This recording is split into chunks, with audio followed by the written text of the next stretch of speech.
Put your hands up, my people. Ustedes todavía no saben lo que es el comunismo. Unión Patriótica de Cuba. Yo traigo surprise, yo soy Rastafari. Yo soy un talento de la calle que se consagró a luchar contra la tiranía, acéptalo. Yo sé que la música de reggae es bendecida por Dios, el hermoso. Digo que yo soy el camino del rebelde que no claudico. Yo soy la bala del soldado que se disparó. Soy la confianza de este pueblo que ya se cansó, ya se cansó. Mujeres y hombres cuando despertarán de esta horrible pesadilla, a mí no me engañarán. Ya yo sé que los comunistas tienen listo su plan para robar a los que son humildes el pan. Se lo dedico a los Castros y a los que pertenecen a su clan. Si su ley me condena, ¿cómo lo justificarán? Para la historia será una pena revelar que censuraron o que encarcelaron políticamente a Candyman. No me pongan en lo oscuro a morir como un traidor. Yo soy bueno y como bueno moriré de cara al sol. No me pongan en lo oscuro a morir como un traidor. Yo soy bueno y como bueno moriré de cara al sol. Mi alma necesita canciones que tengan calibre. Yo quiero a Cuba libre. Yo quiero a Cuba libre, bien libre. Mi alma necesita canciones que tengan calibre. Yo quiero a Cuba libre. Yo quiero a Cuba libre, bien libre. Colega, escucha la radio, mira la tele y lea los periódicos. En Cuba los medios de prensa son demagógicos. Yo sé que este gobierno vive del robo, por eso es que la aduana nunca para con el robo. Y todo aquel que me critica seguro vive del sistema, y ese beneficio le resuelve su problema. Quiero que sepan todos que aquí nada es para siempre, por eso les disparo este tema. Yo sé que la gente tiene miedo, tiene terror y tiene pánico, y el pensamiento del cubano se vuelve mecánico, y por eso se van de Cuba los que quieren libertad, buscando en otro mundo su verdad. No me pongan en lo oscuro a morir como un traidor. Yo soy bueno y como bueno moriré de cara al sol. No me pongan en lo oscuro a morir como un traidor. Yo soy bueno y como bueno moriré de cara al sol. Mi alma necesita canciones que tengan calibre. Yo quiero a Cuba libre. Yo quiero a Cuba libre, bien libre. Mi alma necesita canciones que tengan calibre. Yo quiero a Cuba libre. Yo quiero a Cuba libre, bien libre. Y recuerden que el gobierno de Castro es demagogo, mentiroso y engañoso. Por eso lean para que crean y vean. Original, Magistra, Bombo Club, Babylon. Y yo soy el Candyman. Yeah, man. Dale falla al Babylon. Al Babylon, dale falla. ¡Libertad para el pueblo de Cuba! ¡Libertad! ¡Libertad! ¡Libertad! ¡Libertad! ¡Libertad! ¡Libertad! ¡Libertad!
Amigos, buenas noches.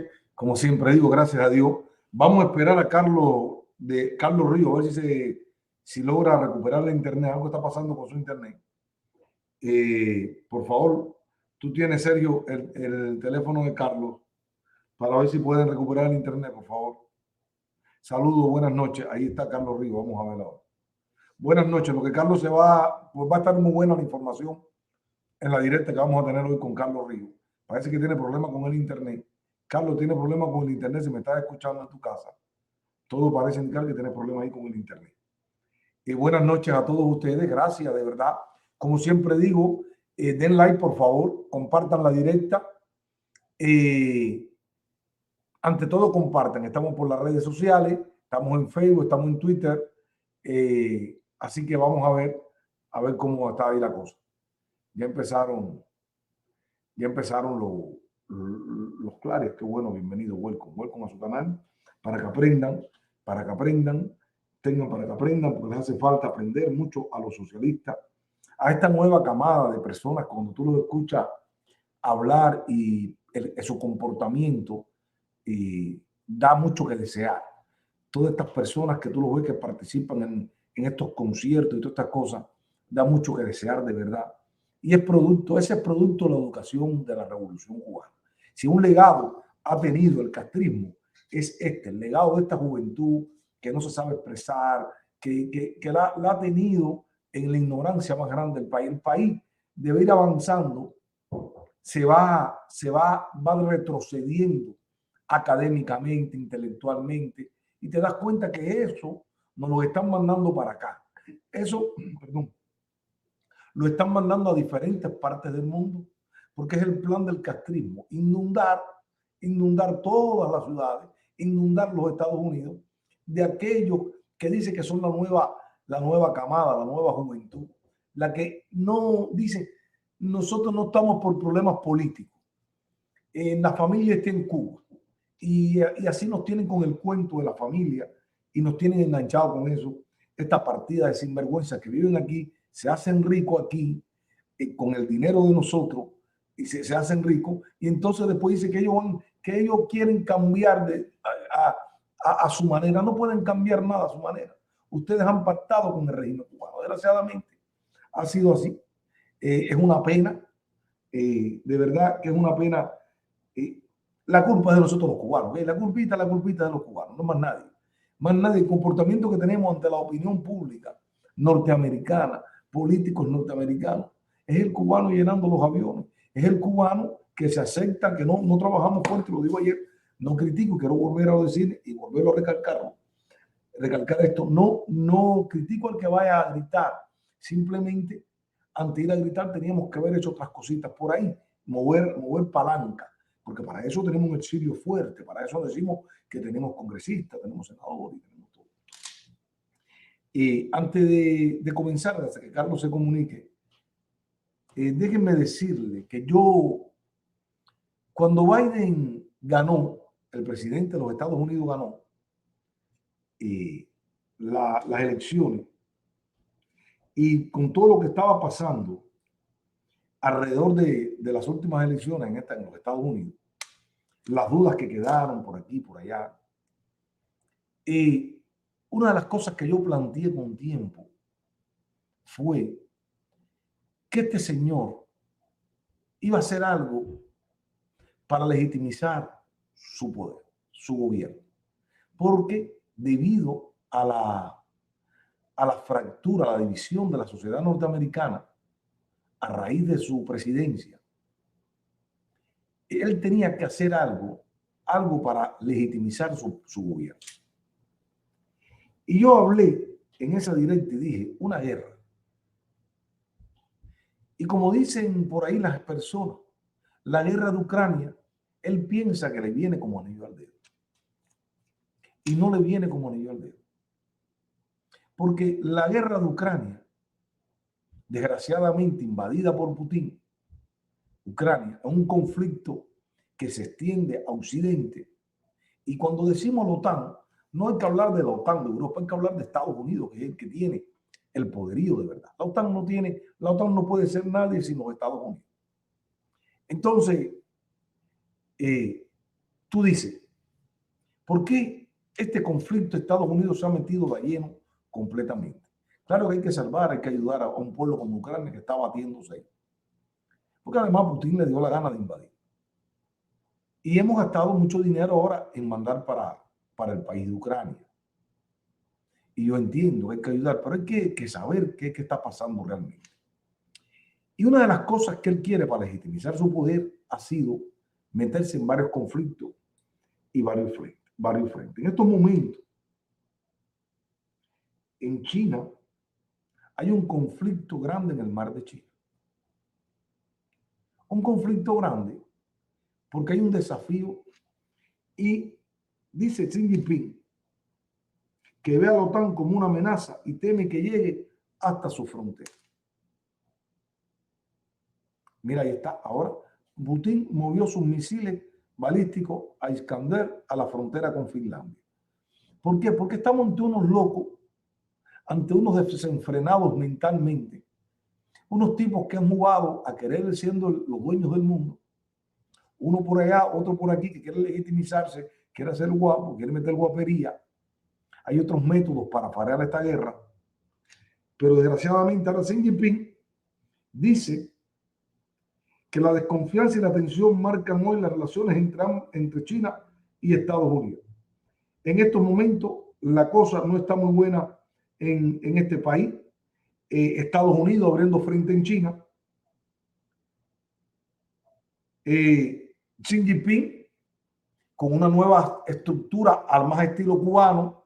Toda esta gente se busca, ¿ok?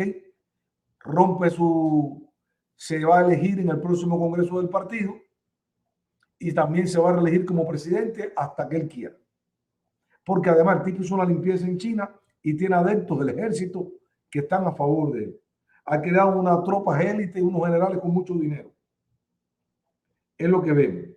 China se prepara para una carrera armamentista, pero peligrosa. ¿Todo por qué? Porque los Estados Unidos, este gran país, ha fallado en relaciones exteriores. Este gran país, yo pienso, que ha tenido una visión muy corta realmente de los comunistas, que cómo pueden actuar los comunistas y que son muy peligrosos. La creciente influencia de China en el Indo-Pacífico está preocupando realmente a Estados Unidos y a Inglaterra y a Australia. Recuerden que yo hablé de una directa aquí en un programa de que China se estaba haciendo negocio en las fronteras con la India, que tienen varias millas de frontera, para hacer carreteras y llevar un comercio bilateral e inversiones que está haciendo China y pretende ampliar China en la India. Hoy vemos la India que tiene un gobierno también que desafía a los Estados Unidos de América. Y vemos, los Estados Unidos lo vemos con una gran incapacidad y la falta de liderazgo, que el mundo, lo que está sucediendo hoy en el mundo, este mundo revuelto, simplemente es que la cabeza del mundo está sin liderazgo. Y han visto que la cabeza del mundo tiene a una persona realmente que no está legitimizada, que estos enemigos de los Estados Unidos aprovechan los conflictos internos de los Estados Unidos, como está fracturada la sociedad, y esto hace que Estados Unidos caiga y estos países aumenten su presión sobre los Estados Unidos en diferentes áreas del mundo. Así actúan las potencias cuando esta potencia está perdiendo el liderazgo en el mundo. Y entonces es el desafío que hoy vemos a Estados Unidos. ¿Por qué? Porque esta guerra de Ucrania, simple y llanamente, las decisiones que tomaron fueron decisiones muy apresuradas y decisiones sin estrategia de ningún tipo, que hoy Putin está amenazando y cerró la llave del petróleo y del gas a Finlandia, a Suecia y a Europa la está cerrando. ¿Por qué? Porque se precipitó este país, este señor buscando legitimación, buscando liderazgo, ha cometido varios errores, y yo hablé también que está abriendo muchos frentes. Y abrir muchos frentes en estos momentos los Estados Unidos no le conviene. Y aprovechando la debilidad de los Estados Unidos, los problemas internos de los Estados Unidos, el señor López Obrador, que mete la presión para que venga Cuba, Venezuela y toda esta gente a la cumbre. Daniel Ortega le respondió, dice Daniel Ortega, que él no le interesa venir a la cumbre. Bueno, Maduro quiere venir a la cumbre, pero también quiere ir al Festival de Salsa de Nueva York, porque a Maduro no le interesa tampoco la cumbre. Esto es una cumbre, desde que nació completamente mal. Tú no puedes invitar a dictadores, tenías que ponerte los pantalones, presidente Biden. Es decir, no lo voy a invitar. Y si López Obrador no entiende, tú eres mi socio comercial, entonces yo voy a tomar medidas con las personas tuyas que están aquí. Primeramente, la remesa familiar. Y vamos a controlar la salida de remesas de los Estados Unidos. Porque tú no puedes dejar como potencia que un tipo como López Obrador esté jugando al líder de Latinoamérica. Y está jugando con candela, y en esta candela se está llevando a los Estados Unidos a la hoguera. Y no podemos permitirlo. Los ciudadanos norteamericanos no podemos permitir que López Obrador haga esto. ¿Qué hace el presidente Biden? Cuadra con Maduro para que Maduro venda petróleo a Europa. ¿Qué hace Maduro? Acaba de cerrar un contrato comercial ¿con quién? Con un enemigo eterno de este país. Miren esto, miren cómo estamos. Ahora, Maduro va a venderle petróleo a Europa. Hay que reparar las refinerías de Venezuela. ¿Quién la va a reparar? Pues la va a reparar Irán. Fíjense, Irán. Irán acaba de firmar, Venezuela acaba de firmar con Irán unos acuerdos donde Irán va a reparar las refinerías venezolanas. Miren esto. Irán va a reparar las refinerías venezolanas. ¿Y qué se activó nuevamente? Los vuelos de Teherán a Caracas. Fíjate, Estados Unidos le abre el juego y entonces ellos presionan y van otra vez al relajo de antes. Porque realmente no les interesa nada. Porque ven a un gobierno en este país débil completamente. Y como está débil, el líder mundial, las ratas se alborotan. Y esto es un grupo de ratas alborotadas. Ahí está. Irán prevé reparar mayor complejo refinador de Venezuela. Lo leí en el Financiero, en el New York Times. Lo estuve leyendo. Gracias, producción. Ahí está. Y con Visa, la compañía aérea, ahora también le va a abrir el juego con los vuelos a Teherán. ¿Qué tiene que buscar Teherán en América Latina? Ahí donde Irán, los supermercados, la red de supermercados que vende productos en divisa, con la divisa que el venezolano manda en remesas familiares, en los viajes, en el Doral. En el Doral hay. Si ustedes ven que nosotros los cubanos protestamos por las agencias de viaje de cubanos que envían cosas, no. En el Doral hay warehouse con toneladas de paquetes para llevar para Venezuela, contenedores en el puerto para llevar mercancía para Venezuela. Pero yo, bueno, ¿qué es esto, señores? ¿Qué es esto? Nada. Que está débil. Y encontraron un condado llamado Miami-Dade, encontraron fértil el terreno para hacer inversiones. ¿Para quién? Para los testaferros o para la dictadura de Maduro, militar, narcotraficante, militar de Venezuela. ¿Por qué? Porque los venezolanos vieron en 60 y pico de años cómo Castro tiene un sistema de operaciones en tierras del exilio. Simple y llanamente eso es lo que ha pasado. Y hoy vemos Miami en manos de un grupo de especuladores, de un grupo de una nueva mascada de cubanos y venezolanos que vienen para acá. Viene un grupo también de colombianos con las ideas que vienen, huyen de no sé qué cosa y entonces se inscriben después demócratas en los Estados Unidos de América. Porque toda esta gente que está llegando con su forma de pensar se visten demócratas después. Se visten demócratas. Lo hemos visto los cubanos. Lo hemos visto los cubanos en el avance. yo tengo un programa, tengo que decírselo nuevamente a ustedes, ante las elecciones, dije, nietos e hijos de exiliados están votando demócratas. Yo hice un mapa donde dije dónde iba a ganar. Ahí están los mercados. Haz tu mercado en Miami. Ahí está. Ahí está.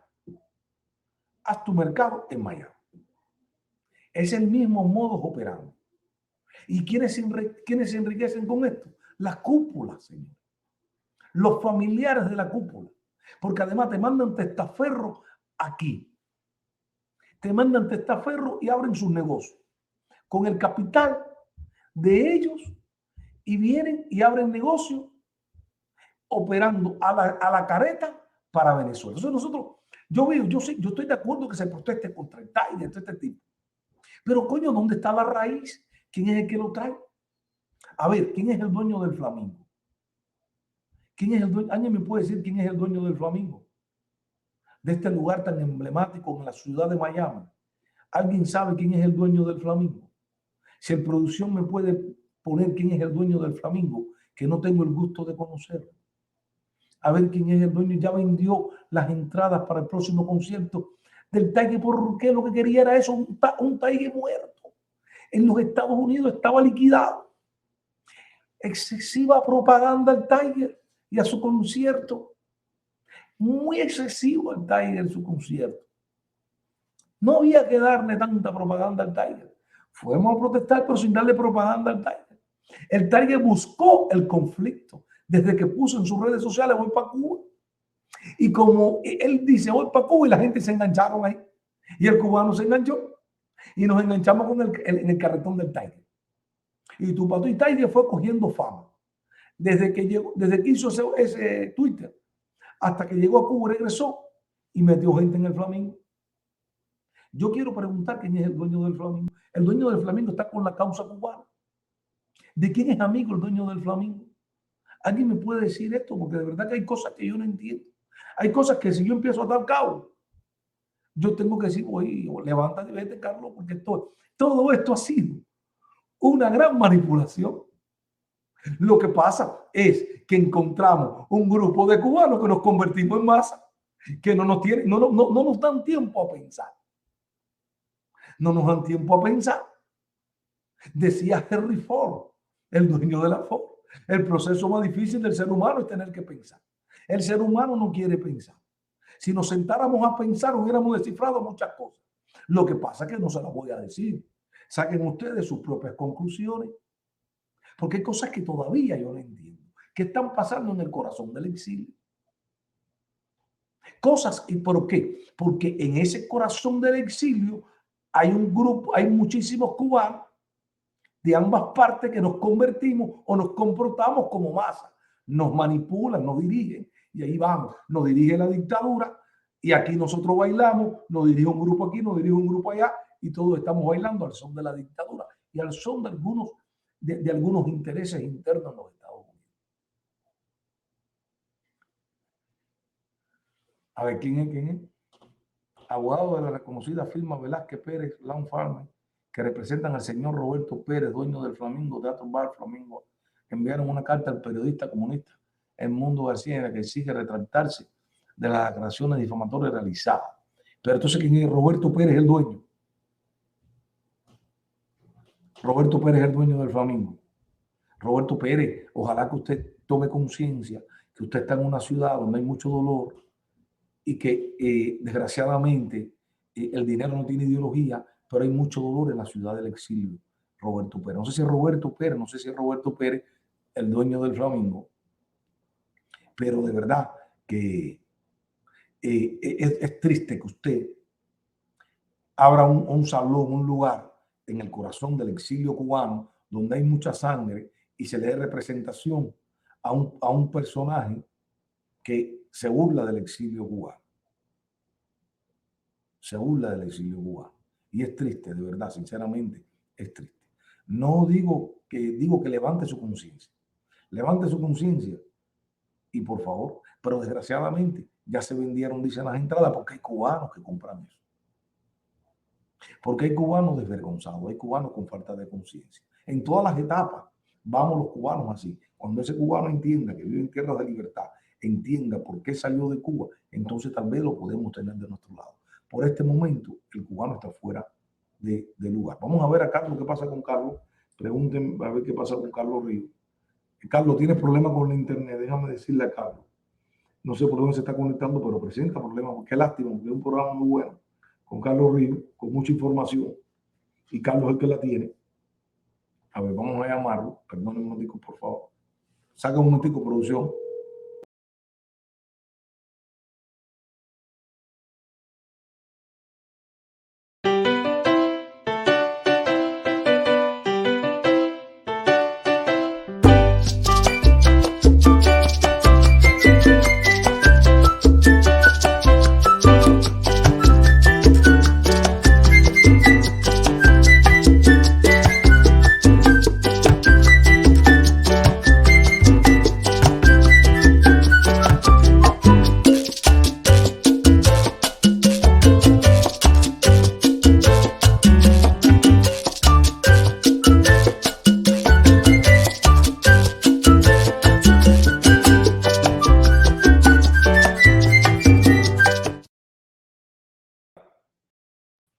Entonces, amigos, vamos a ver qué está pasando con Carlos Ríos. Déjenme mandar, a ver, producción, te voy a mandar el contacto de Carlos Ríos. Si tú lo tienes, por favor, para que Carlos Ríos pueda ir entrando. Dice que él no ve, entonces no sé qué está pasando, producción. ¿Qué tú crees que pase? Que tiene problemas con el internet, ¿no? ¿Verdad?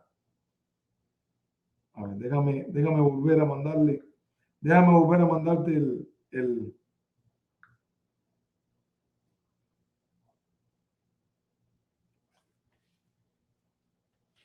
Espérate, Carlos.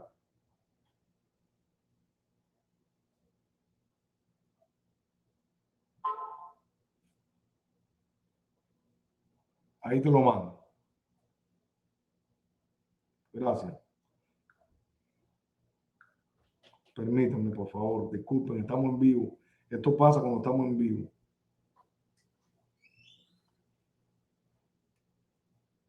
Ahí te lo mando. A ver si entra. Y es que está ahí, pero parece que él tiene.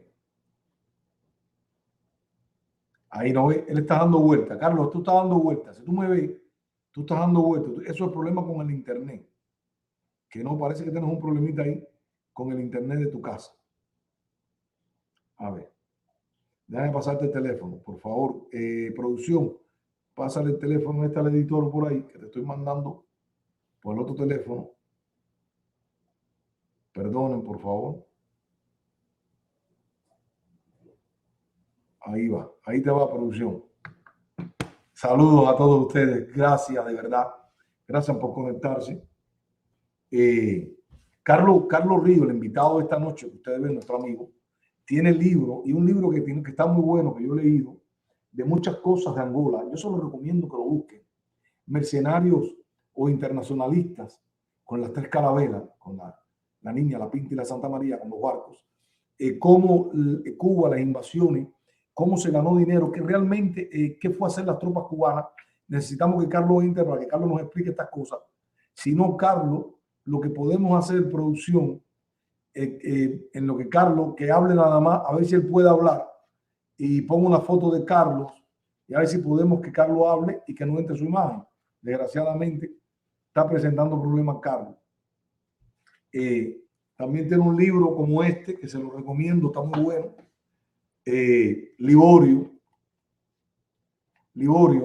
Liborio, la catarsis popular, verso Fidel Castro. Esto está muy bueno, se lo recomiendo también. Nuestro amigo Carlos, ¿verdad? Que yo tengo gente que vienen aquí, que nos colabora, gente súper inteligente, con un chat súper inteligente, escritores, historiadores y personas que de verdad. Carlos, quita la cámara, Carlos, y nada más que vamos a hablar. A ver, quita tu cámara, Carlos, y que el público te escuche. Carlos, ¿me escuchas ahora bien? No, a ver, Carlos, ¿me escuchas? Carlos. No me escucha. Carlos, no trata de escucharme por donde me andas. No prendas la cámara así. ¿Me escuchas, Carlos? Habla, por favor.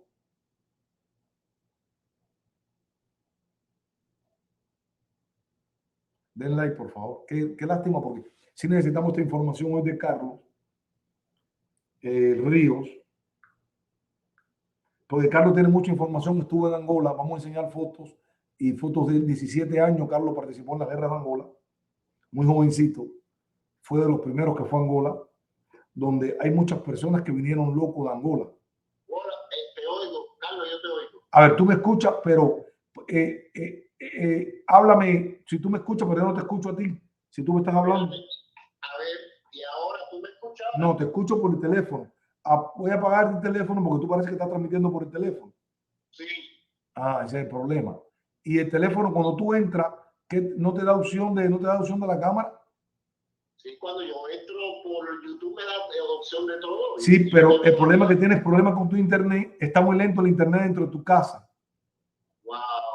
A ver, vamos a hacer algo, Carlos. Trata de no prendas la cámara. Sube y mira a ver si me escuchas. Espérate un momento. Oye, no, aquí hay problemas con internet a veces. Espérate que te voy con esto. A ver. Oye, para ir para el carajo. Aguanta.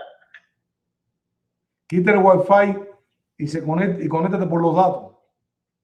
Dile a tu hija que quite el wifi. Aquí no hay nadie. ¿Y ahora? No, tienes que apagar porque me está viendo por el teléfono. Oye, Carlos, apaga tu teléfono. Vamos a hacer algo. Mira, atiende. Carlos, apaga tu teléfono, vuelve a encenderlo y te meto otra vez. ¿Ok? Dale. Ya me fui por un lugar. Espérate, que ya fui a un lugar. Los libros están en Amazon.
A ver, vamos a subirlo, a ver. ¿Están a subirlo? No, es el problema del internet.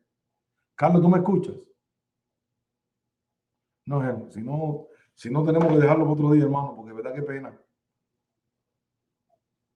Qué pena. No se puede hacer otra cosa ahí. Es él el que tiene. Producción, trata de hablar con él. Explícale, si no lo hablamos por teléfono, por favor. Dile, producción, si no hablamos por teléfono, ya que no salga su cara, que lo haga por teléfono. Por favor. Porque eso es un problema de conexión al internet en su casa. Así que los libros se pueden encontrar en Amazon, igual que los del doctor Gustavo León, igual que nuestro amigo Digo. Todos estos libros se pueden encontrar en Amazon. Este está bueno, de Mercenarios Internacionalistas. Carlos tiene muchas cosas aquí. Muchas personas que murieron en Angola, las edades, los civiles que fueron en Angola, algo que está contra las leyes internacionales, el conflicto, cómo estaba China metida ahí también en contra de Cuba y la Unión Soviética. Todas estas cosas las podemos hablar con Carlos Ríos. Cuánto se le pagaba a Cuba y quién le pagaba a Cuba, a la dictadura cubana, por las tropas ahí en Angola. ¿Quién era? Toda esa información la tiene Carlos. Ahí está el libro de Carlos, Mercenarios Internacionalistas. Lo puedes encontrar ahí. Lo puedes encontrar. Vamos a hablar por teléfono con Carlos porque ya no. El problema es con el internet. Es él el que tiene problemas con el internet. Entonces vamos a hablar por teléfono porque se escucha bien. Así que vamos hacer la entrevista con una foto de Carlos, producción, la ponemos del lado y le metemos mano con el teléfono. Porque no puede hacer de otra.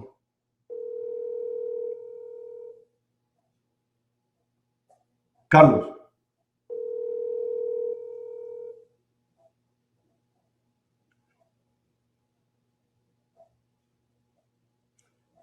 ¿Tiene problema? Carlos. En estos momentos, no. Carlos, si me escucha, escoge el teléfono, por favor. No prendas más, no trates de entrar más porque tú tienes problemas con el teléfono. Por favor. No trates de entrar más ahí. Saludos, Lucinda. Creo que tengo una llamada de Lucinda por ahí. Carlos. Carlos.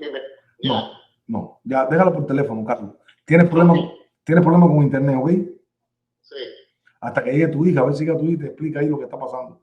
Pero tienes problema con internet. Carlos, vamos al grano. Si quieres puedes ver la directa, prende el televisor y ponlo bajito, ponlo mudo para que tú... Wow, no, yo estoy en patio ahora. No quiere. No, el problema es donde esté. Espérate, tendría que ir para allá, para adentro. Espérate. Ok, dale. En lo que va llegando. No, eso no es nada, estoy al lado. Dale, tranquilo, sigue ahí. Vamos a empezar, Carlos, porque ya estaba un poquito atrasado debido a esto.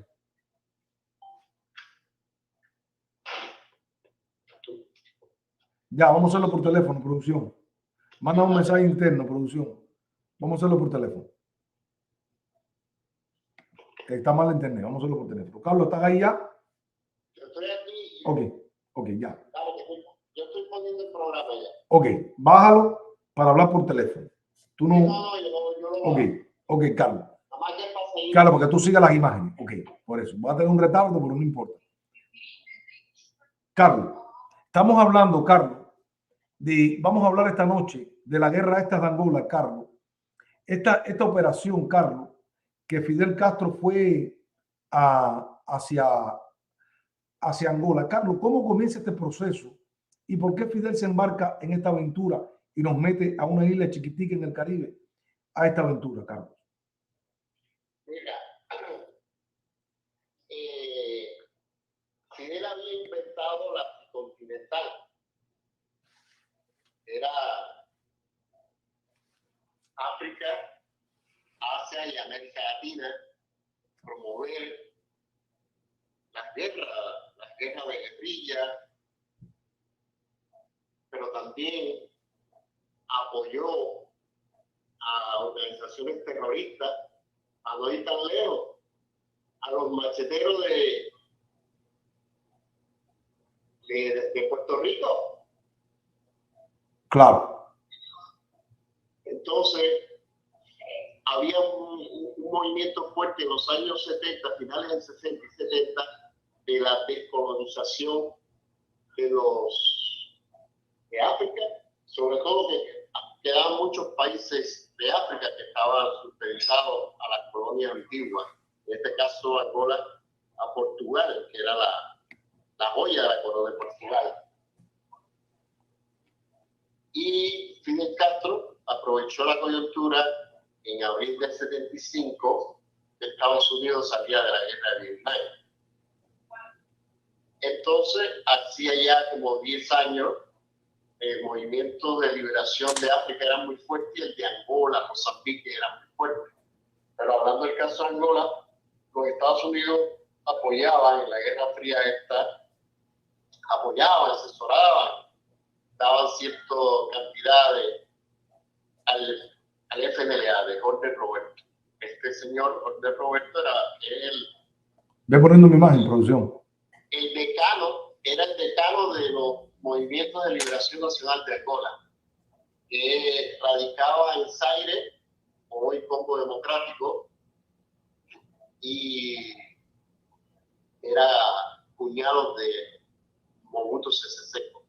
Estaba el empleado de Neto, comunista, y Jorge y Savimbi. El empleado lo apoyaba la Unión Soviética, todo el campo socialista en Cuba, pero y la UNITA lo apoyaba China.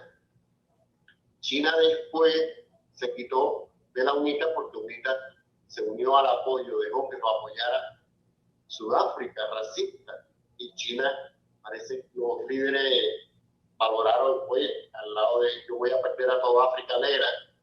Fue un error de Savimbi porque él era muy popular, era un movimiento de todo el este estaba con él, porque el FDLA, aunque era más antiguo, era muy pequeño y estaba para el norte. El emplea de Neto estaba en el centro y en el norte. Pero los cubanos, Fidel Castro, con Ochoa, asesoró a 2.000 guerrilleros de Katanga, del Zaire, que nunca han querido ser congoleses ni zaireses, siempre han querido ser katangueses. Esos guerrilleros que habían combatido al Che en la guerrilla, sí, se unieron, Cuba los unió al empleado y lo hizo fuerte. Y entonces llegamos a la descolonización en enero del 75 y hay una resolución de la ONU, no recuerdo si era 435, 434, no importa el número, lo que había una resolución. Y en ningún momento decía de autorizar a nadie a que invadiera. Y eso fue lo que hizo Fidel Castro. Mira, estamos hablando de la invasión tú que estabas hablando ahorita de la invasión de Rusia, de Putin a Ucrania. Eso fue lo que hizo Castro. Invadió. Ya no era que tuvieran guerrilleros o oficiales cubanos en la guerrilla con el empleado, invadió. Ahora, Carlos, ¿quiénes fueron los primeros oficiales que se presentan en Angola y por qué realmente? Y quiero que nos hables también de todo esto por la finanza. ¿Cómo Cuba, de dónde Cuba saca dinero, tanto dinero para poder mantener estas tropas y estas guerras ahí? ¿Y quiénes fueron los primeros oficiales que fueron? Los primeros oficiales fueron Ochoa Espinosa y Díaz Güell. Ochoa, un año antes del 74, final del 74, o principio del 75, estaba entrenando a los guerrilleros de Katanga. Ahí estaba Ochoa. Que habían luchado contra el Che. Con Norberto Fuentes. Y entonces se unieron a la FAPLA. Fue empleado en el Movimiento de Liberación Nacional y su brazo armado es la FAPLA. Entonces, Espinosa, otro general del Ejército Oriente, tenía un regimiento en Cabinda y protegía a las compañías petroleras de Europa. También habían uno o dos de Norteamérica. A ver, Carlos. A ver, Carlos, explícame. Y empezó el continente. A ver, Carlos. Más agresivo fue Díaz Güell. A ver, un momentito, Carlos. Carlos, un momentito. Explícanos eso. A ver. Las tropas cubanas, bajo el mando del general Espinosa, hoy general de cuerpo de ejército, fueron a cuidar pozos petroleros de empresas capitalistas. Exacto. Y entonces estamos hablando de un ejército mercenario. Bueno, los muchachos del servicio que fueron a pasar servicio obligado, a mí me faltaba un año, me lo dijeron que en mi récord me faltaba un año, no fueron mercenarios, porque el mercenario es el que cobra. El mercenario fue el gobierno, Raúl Castro, que cobraron una tajada y han hecho el banco del Aviv Bank de Londres, han hecho las bases de la economía capitalista del Estado, en este caso monopolista del Estado cubano, que empezaron empezó con la planificación de las empresas, que empezó el general Caza, la empezó con una cosa así bíblica, así en las nubes, y después ellos inventaron a esa, la Fuerza Armada. Fidel, en el 82. Sí, ahora, antes de llegar allá. Inauguró CIME, sí, era directo a él. A él, pero ahora, antes de llegar ahí, Carlos, porque no quiero pasar por alto algunos pasajes de la guerra de Angola. A ver, ¿en qué año tú vas a Angola? Finales del 75, cuando la cosa estaba caliente. ¿Cuántos años tú tenías para ir a Angola? 17. No. Yo 17 muchachos que yo te mandé para allá. Ah, Yo bien, acababa de graduarme del instituto, Amparo Reynoso, llevaba un año. Tú eras civil, tú eras civil. Y ahí se pasaba el servicio militar. A mí me habían dado de baja porque yo padecía eso a morirme, precisamente en un hospital militar. Y cuando llega en el otoño del 75, los comités militares están revisando gente, personas que habían salido hace poco del servicio militar y que tuvieran nivel. Y entonces me llamaron que yo le debía un año a la patria, aunque también hubo otro hecho en mi caso, pero que eso no importa. Y entonces yo voy también joven, para cumplir 20, acababa casi de graduarme, había técnico en caña de azúcar, el Instituto Amparo Reynoso, hacía 2 años más o menos. Ok, entonces Carlos, a ver, realmente contigo fueron muchos jóvenes que tuviste ahí. ¿Qué preparación realmente tenían estos jóvenes para poder ir a una guerra? Porque también en esta guerra de Angola, Carlos, sacaron a muchas personas de los centros de trabajo en el 75 para ir a Angola. ¿Qué preparación realmente le daban ustedes antes de ir para Angola en el tiempo que te citan a ti el comité militar? A irte, a montarte en un barco para Angola. ¿Qué tiempo demoró? Era 21 días. Yo estuve en el ejército del centro, el coronel era, hoy general debería Fleitas. El hijo vive aquí en Orlando, un hombre siempre disidente, el hijo, que el padre dijo que no lo quería más nunca. Un día vamos a invitarlo ahí. Entonces, Fidel ordenó en el Carlos Mar, octubre del 75, dijo lo que ya hace un año venía trabajando, que iba a ayudar a Angola, la operación Carlota, después de un pleno del Comité Central. A ver, Carlos, ¿por qué? A ver, vamos a ver. Permíteme un momentito. No me violes paso, por favor, para ir llevándola directa. Y ve llevándome la directa a las preguntas que te voy haciendo, las respuestas que te voy en las preguntas, por favor. A ver, ¿qué tiempo de preparación y cómo se preparaban y dónde se preparaban los muchachos, jovencitos para ir a Angola? Mira, 21 días. Yo fui uno de los primeros. Tú fuiste uno de los primeros. Fui uno de los primeros que de unos 2000 en el IPULCA, del Ejército Central, que es para hacer maniobras, y entonces nos llevaron 100 o casi 100 para preparar las condiciones de los albergues, y eran naves y eran 21 días. Al final llegaron la mitad o un tercio con una semana de preparación, porque no era fácil recoger, todo el mundo nos decía que sí o no lo conseguían.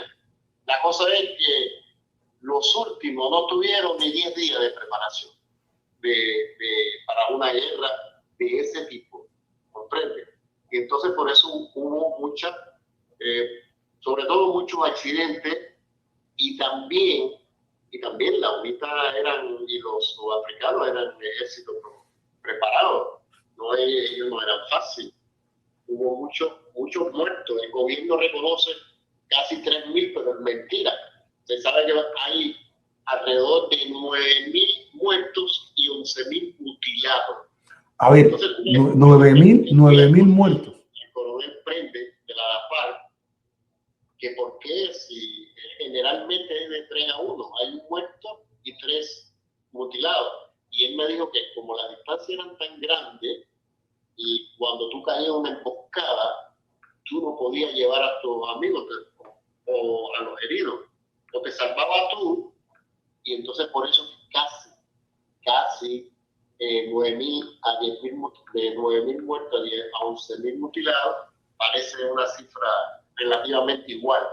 Y eso es lo que sucede, que la distancia era muy grande y te hacían una emboscada en una caravana, y ahí cayó el general Argüelles.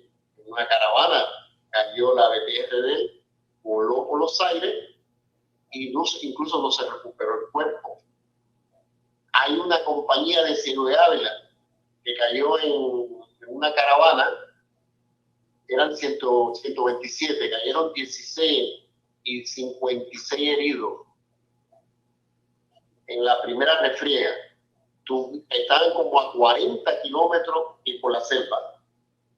Los heridos que se llevaban tuvieron que dejarlo, la mitad, casi todos, tuvieron que dejarlo en la selva, porque te venían pisando los talones. Tuvieron que dejar, a ver, Carlos, dejaron las tropas cubanas, decidieron dejar atrás a hombres heridos. No, te estoy poniendo el ejemplo que está en el libro. Sí. El libro que tú señalas está, que hay una compañía de Ciudad de Ávila que cae en una emboscada. De primero matan a 16 y hay 50 y pico muertos. Cuando tratan y la unidad estaba como a 50, 60 kilómetros en la selva, tú no podías ir por la carretera, porque la carretera la tenían ellos. Y ellos pisándote los talones. Yo no estaba ahí, pero sé la historia. Y entonces muchos tuvieron que dejarlo en la selva. Y por eso hay 11.000 mutilados. 11.000 mutilados olvidados en Cuba, Carlos, sin ningún tipo de atención. Olvidados en Cuba. Yo tenía un amigo mío de Bayamo que paraba en mi casa en La Habana y a mí me daba lástima, le faltaba un brazo y lo tenía mutilado ahí, no le interesaba nada, no le daban nada. Ahora, Carlos, ¿qué decían ustedes en estos jóvenes en esa época que iban para Angola? ¿Qué decían ustedes en esos barcos? ¿Ustedes sabían a qué iban realmente el cubano? ¿Estaba la conciencia del cubano? ¿Realmente sabían a lo que se iban a enfrentar, Carlos? ¿O sabían, o en este pensamiento podían pensar que no iban a volver más nunca a ver a sus familiares? Sí, mira, la juventud. Sí, la juventud. A ti en el entrenamiento te preparaban por dos cosas, que podías morir, pero claro, por supuesto, los políticos, los comisarios, te daban siempre el ego y te subían el ego y que la tropa cubana era lo máximo. Y también se sabía que en ese año 75 Estados Unidos había terminado la guerra de Vietnam y Fidel dominaba eso, dio una reunión con los cuadros en la FARC allá en 86 y 90 en Miramar, y le dijo eso. Le dijo, tenemos que aprovechar que está el síndrome de Vietnam en Estados Unidos y ahora pues tenemos que atacar, que los yanquis no nos pueden hacer nada. Es decir, el Fidel manejó todas esas cosas, ¿no comprendes? Ahora nosotros, cuando el tiempo fue pasando, en julio ya 7 meses después, 8 meses, en el 76, ya nosotros ya hablábamos, supuestamente éramos revolucionarios, empezamos a hablar. Me haga, chicos, y los 10 hijos de Fidel que no están aquí, lo hablaban militantes y de todo el mundo. Aquí no están y porque ya no regresamos. Aquí no hay ningún hijo de los dirigentes, que ellos dicen que la revolución es de ellos. ¿Y por qué no están aquí? Yo que era un hijo de un oficial del ejército rebelde, sabía que Fidel tenía 10 hijos varones. Y de ellos había tanto como por la edad mía, que ahí no estaban, nos dieron el ejemplo. ¿Tú comprendes? Ya nosotros hablábamos eso, y algunas veces, y que iba pasando el tiempo, y llegando al 77, y no nos relevaban, los políticos y los comisarios ya no querían enfrentarse a esas conversaciones. Al principio fíjate que en la unidad mía habían dos tipos, que era el jefe del batallón 3 del regimiento de infantería motorizada, se llamaba RIM, regimiento de infantería motorizada número 12, el coronel Fleitas. Sí. Que en realidad era un grupo táctico, era más que un regimiento. Y el jefe del batallón 3, que era el batallón Cadena, que vive en Jicotea, él hablaba que se hiciera loco para regresar antes, había un hospital y empezó a amenazar a la gente, y la gente le teníamos tremenda roña, literalmente odio por él, por estarnos amenazando en eso. Entonces, al final, yendo de Cama a la famosa presa, hicieron un atentado. Ellos inventaron que fuera UNITA y ahí se corrió la bola que fueron los mismos cubanos. A ver, permítame un momentito, Carlos. Los mismos cubanos le hicieron un atentado al oficial cubano. Sí, al jefe del batallón Cadena, el número 3 Cama, estamos hablando julio del 76. Eso fue lo que más se manejó, que fueron los mismos cubanos, aunque ellos dijeron que no, que la UNITA se había retirado porque había sido derrotado ya y se había hecho la paz. Y la UNITA estaba por allá por Zaire, como a 1000 kilómetros. Tú dices, tú hablas aquí de kilómetros y la gente no nos entiende. Sí, Angola tiene 1.300.000 kilómetros cuadrados, o sea, 13 veces Cuba. Las distancias son descomunales. Ellos no iban a llegar a la retaguardia. Así que todos nosotros conversamos descaradamente que eran los mismos cubanos y había elementos. En el libro, está en un capítulo que yo explico todo eso. No puedo aseverar, yo en el libro no lo asevero, pero era lo que se hablaba. El mando decía que era la UNITA y nosotros, los soldados, decíamos que fueron los mismos cubanos. Y si no fueron los mismos cubanos, fíjate, si no llegaron a ser los mismos cubanos, era el deseo que tenían una gran mayoría. Claro, que se muriera este oficial. Que se muriera este oficial. Sí, no, porque el tipo era, mira, sin embargo, el jefe del RIN 12, del coronel Fleiter, era un tipo querido. Y él llegaba a la unidad, que él estaba allá a 300 kilómetros a la bandera, y conversaba con la gente, y íbamos a tomar café, y iba adelante. O sea, era un hombre querido, era un hombre odiado. Y estaba en el primer cadena. Ahora, hombre, le teníamos odio, le teníamos un tremendo odio. A ver, Carlos, déjame hacerte una pregunta. Ustedes le tenían odio y todo esto a estos jefes. Hubo muchos conflictos entre reclutas o oficiales subalternos con altos oficiales de mando, donde se rastrillaban las armas, se amenazaban. Llegaba un momento que te perdías la cabeza estando ahí. No, en ese tiempo no hubo ningún caso en la unidad nuestra. En el Frente Sur, que se llamaba Frente Sur, después ya al final de la guerra se llamó Agrupación Sur, que la tenía Polito, te voy a decir, 87, 88, 89. Era Frente Sur, lo unió de un solo mando, el Polito. En el 75, 76 era el Frente Sur, que era el coronel Fleite, y el Frente Este, que era el capitán Díaz Lazo, coronel también. Porque ellos llegaron con los grados anteriores y ese año se impusieron los nuevos grados, ¿no? Los capitanes pasaron a ser coronel, todos los capitanes y todo eso.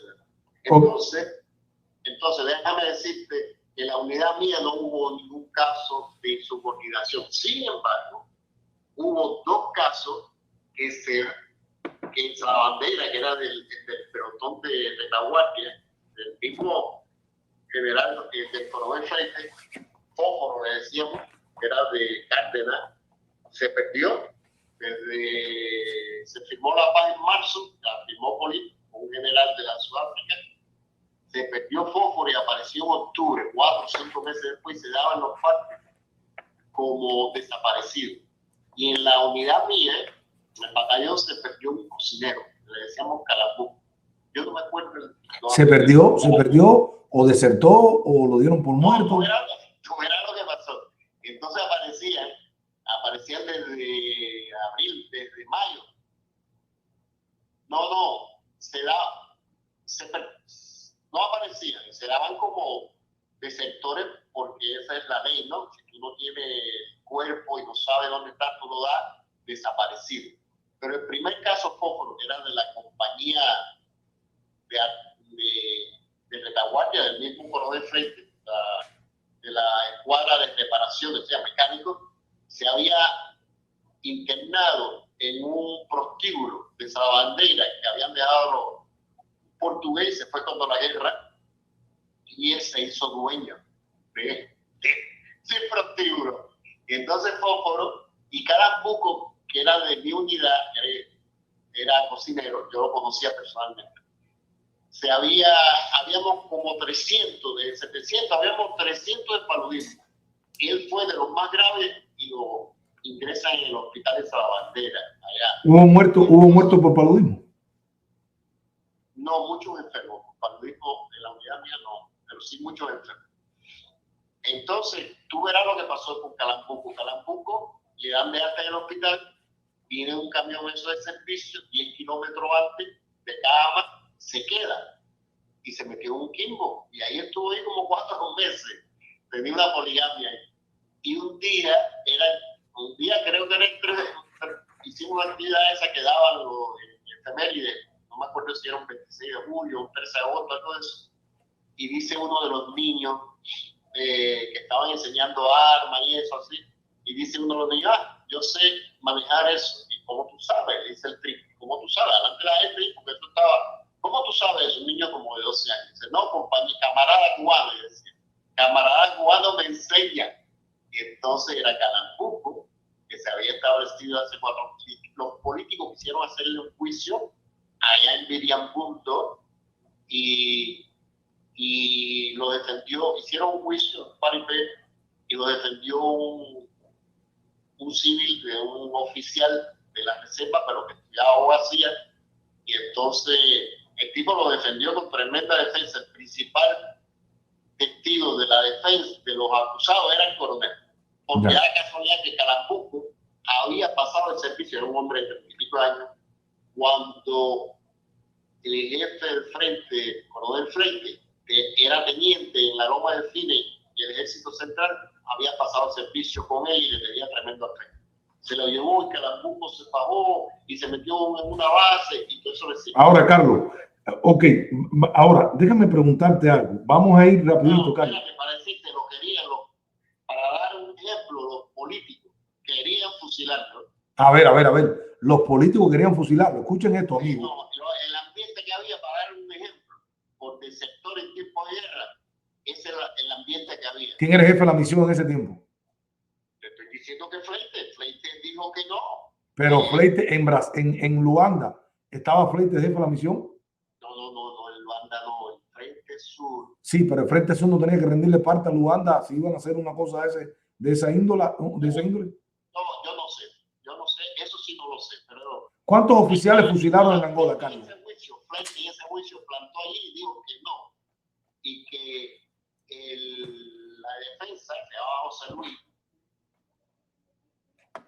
sí, la defensa que se llamaba José Luis, dijo que no estábamos en tiempo de guerra y que habíamos firmado la paz, y entonces, pero Fósforo sí fue valiente.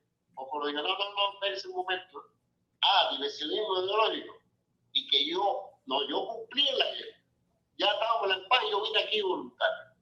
Y yo estaba en prostíbulo, pero muchos de ustedes iban a tomar ron, iban a prostíbulo, y entonces Freite, para mí, que eso fue lo que comentábamos después, ¿no? Acuérdate que no todo tú lo dominas en la vida militar, y nosotros que estábamos a 40, 100 kilómetros.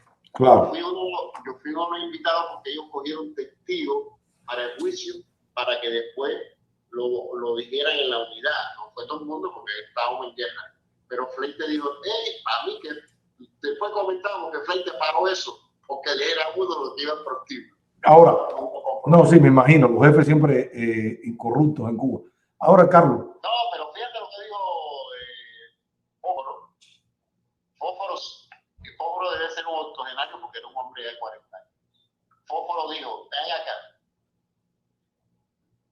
Divisionismo ideológico, ¿por qué? Entonces ustedes andan con la roba que se lo han quitado a los portugueses y tomando ron. Entonces ustedes tienen el divisionismo ideológico, usted le está entrando por atrás, con la mala palabra. Claro. Fósforo estaba dispuesto a ir a cualquier cosa. Pero nosotros, había un hombre que conocía a Fleitas y dijo, no, él actuó así porque él quería a Fósforo, porque era un muchacho cuando pasó el servicio hace 10 años y él era un hombre joven, ya Fleitas tenía 40 y pico años y él era un hombre joven y paró en eso. Esa era una teoría. La otra teoría era que paró en eso porque él iba al prostíbulo también. Claro. Ahora, Carlos, me hacen una pregunta ahí, pero da con esta pregunta que tú tienes en el libro. Me dice Martiano 2020, si tú sabes algo de la guerra del sur contra UNITA, escuché que los UNITA hacía barbaridades, pero la parte cubana no se quedaba atrás con torturas y ejecuciones sumarias. Eso mismo, la UNITA ataca y nuevos, ¿cómo? No sé qué, no entiendo esta palabra que pusiste aquí, cofrades, nuevos cofrades llegan al Fortín. Así ya, nuevos cofrades llegan al Fortín. ¿Qué pasó en esa guerra, Carlos, en esa batalla del sur? ¿Qué sucedió con UNITA? Cuando yo estuve, era entre ejércitos. Mira, cuando yo estuve fue entre ejércitos.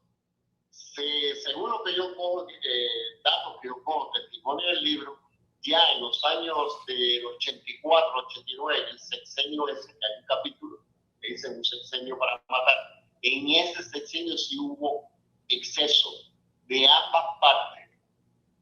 Ambas partes. El MPLA pasaba por una aldea. Por los Quimbos. El MPLA, la FARC. Sí, por los Quimbos. Pasaban por una aldea y se ayudaron a UNITA, arrasaban con la gente y viceversa. Cubano, usted, el ejército cubano, Carlos. Carlos, el ejército cubano, quiero que me sea aquí preciso y conciso. El ejército cubano cometió hechos en Angola, hechos de genocidio contra civiles. El ejército cubano, un testimonio que yo tengo ahí en los años de 84, en los finales de año, 87, 88, en la provincia de Móxico, en una ciudad que se llama de Menongue Aluena. Eso es como 100 kilómetros, de selva. Ahí, esta parte la UNITA era muy fuerte. Y yo tengo varios testimonios, yo nunca estuve para allá. Yo tengo varios testimonios que el general Tomás Sevis dio una clase de táctica. Y había hecho un trabajo con años anteriores, el general, que fue fiscal general de la causa 1, ¿te acuerdas? Regueira. ¿Cómo se llama él? Regueira. Había hecho, mandado por Fidel y Raúl, había hecho un mapa en rojo donde era fuerte la unidad. Entonces Tomás Sevilla de Menonche a Luena, una vez lanzó Octavilla, y a donde cayeron las Octavillas, por supuesto, los aldeanos fueron a ver, que tú la tirabas en obuses, lo ponías o en avionetas, que decía de Cabinda Cunel, un solo pueblo, una sola nación, Neto es el líder, y iban los aldeanos a ver qué es lo que decían los papeles de eso. Y ellos abrieron fuego. Eso me lo dio un testimonio a mí de uno de los del libro. Y hubo decenas, cayeron ahí de aldeanos, la mayoría mujeres y niños. Muertos por las tropas cubanas. Sí, le hicieron fuego con PM21, que eso es radioactivo. Tú sabes que donde cae alrededor de 60 metros se produce una temperatura de 2000 grados. Y ahí a 60 metros y de 60 a 40, que son 100, las granadas, el que coja ahí te deja ciego o te mata. Si te coge por el cerebro, te mata. ¿Quién dio la orden, Carlos? ¿Carlos quién daba la orden desde Cuba? Tomás Sevilla, pero yo me imagino que Tomás Sevilla no se atrevería a hacer eso sin del piso 4. Claro. ¿Comprende? Sí, claro. Ahora bien, pero espérate, no creas, hubo una reunión de generales, allí invitaron a varios, ahí estaban varios, ahí están ahí hay un capítulo que explica eso. Los secretos de generales. Está la foto que te mandé, producción. No, en el libro que yo hago, que se llama... Ahí está la BM. Dime, Carlos. No.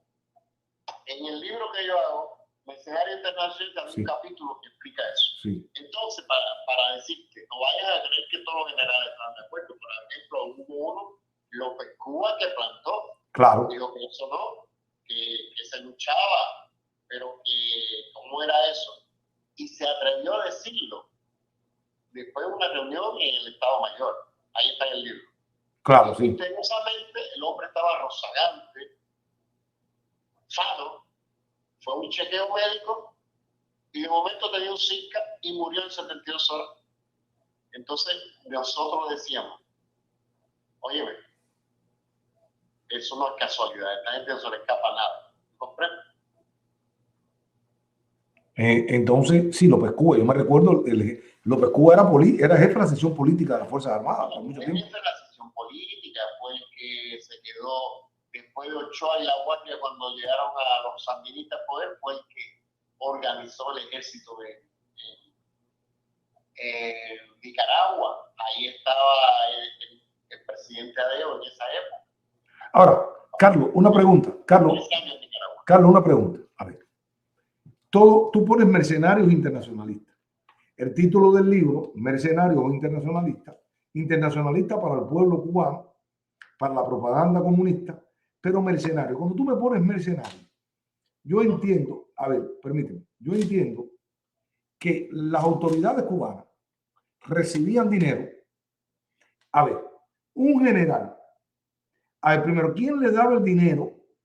Le daban dinero por cuidar los pozos petroleros a las tropas cubanas, las empresas capitalistas. Sí. Sí. ¿Me puede decir que era empresa? Esa era parte del gobierno de Neto, después de este hombre, de Dos Santos. La familia corrupta, sí, pagaba por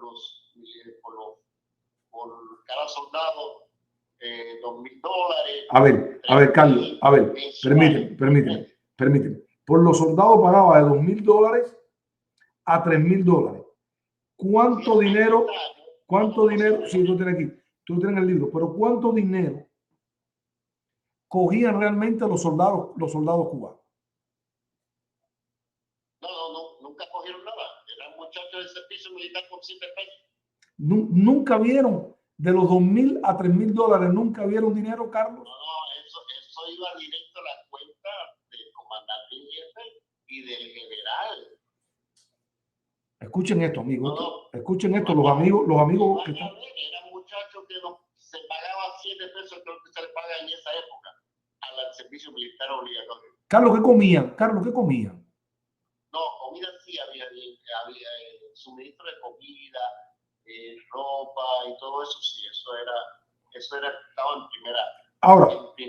en primera línea, lo que los servicios médicos no estaban en primera línea, porque la gente, el paludismo sonó allí, dejó a la tropa en el verano de julio a agosto, que allá es invierno, porque es la parte sur del hemisferio. Se cogió un paludismo allí, nosotros éramos 700 en el primer escalón y por lo menos 300 cogimos paludismo. Dentro de ellos, los graves fueron ingresados, dentro de ellos el ejemplo que te puse, Calambuco. Sí, Calambuco. Ahora, mi hermano, a ver, Carlos, si todos los soldados ganaban de $2,000 a $3,000 en este desastre, en esta guerra mercenaria, ¿cuánto ganaba un oficial de un soldado ganaba, haciendo memoria, en lo que yo sabía, por un general por un alto mando, incluso el coronel Prende, que después nosotros, cuando él en el 93 emplazó el gobierno, yo lo fui a ver, y entonces para hacer la asociación de veteranos por la paz, él me dijo que no, que si él presidía eso. Yo dije, yo no soy soldado, usted sí. Yo no, si yo presido eso me fusila, chico. Pero ahora, lo que Almaguer, a ver. Tú lo que tienes que hacer son testimonios en un libro. Oye, fue el que me dio la idea. A ver, permíteme un momentito, permíteme, Carlos. Almaguer, yo creo que tú fuiste de los llamados posteriores, porque sí, a principio había estado resuelto el problema de la logística, porque yo tengo información de esa. Después que pasó Ochoa y se estaba ya después de los 80 y pico, Carlos fue el primer llamado, Carlos fue en el 75, pero después en los 80 y pico en adelante, sí hubo, a mitad de los 80, sí hubo problemas con la comida de las tropas cubanas. No, a ver, no, escuche, a ver, permíteme. Esto no es una costa de meter guapería ni pie, señores. Si no escuchamos y decimos que es mentira lo que está diciendo Carlos, porque no sabemos escuchar. Carlos fue en el 75. Ahora, ¿qué pasó después de los 80, Carlos? Respóndale, señor. ¿Qué pasó después de los 80? Señor, mira, Reagan llega en el 81, enero del 81, llega a la Casa Blanca. Y Reagan, Gerald Ford, había una resolución del Senado de retirarle la ayuda a Angola y ellos se la retiraron, pero la retoma Reagan en el 80, cuando Reagan toma el poder, la retoma en el 82, finales del 82, y a partir del 83 que Reagan anula la base que tenía Cuba en Granada, aquí en América, él ayudó de todo a Savimbi, de toda la UNITA, incluso recibe a Savimbi y le da categoría de jefe de Estado, porque lo recibe Claro, sí, me acuerdo. públicamente y en la Casa Blanca. Y en la Casa Blanca. Y le dijo, pida lo que usted quiere. Le dijo, presidente, yo lo que quiero son los cohetes tierra-aire. Y entonces digo, eso lo va a tener. ¿Qué más? Pida todo lo que usted quiera. Y entonces el asesor de seguridad nacional le dijo, señor presidente, esos cohetes, como era la primera generación, eso está prohibido dárselo. Y no se preocupe, yo me encargo de eso. Le dijo Reagan. Y entonces desde el 84 hasta el 89, que son 6 años, las tropas cubanas no pudieron salir de sus unidades militares, sino era en caravana. Incluso ellos hicieron una película que se llama Caravana y dan un ambiente que los pone, eso mismo que dan en la película, eso mismo pasaba allá. Cuando usted salía en caravana, con los morteros, con todo, te daba la mitad en el frente este.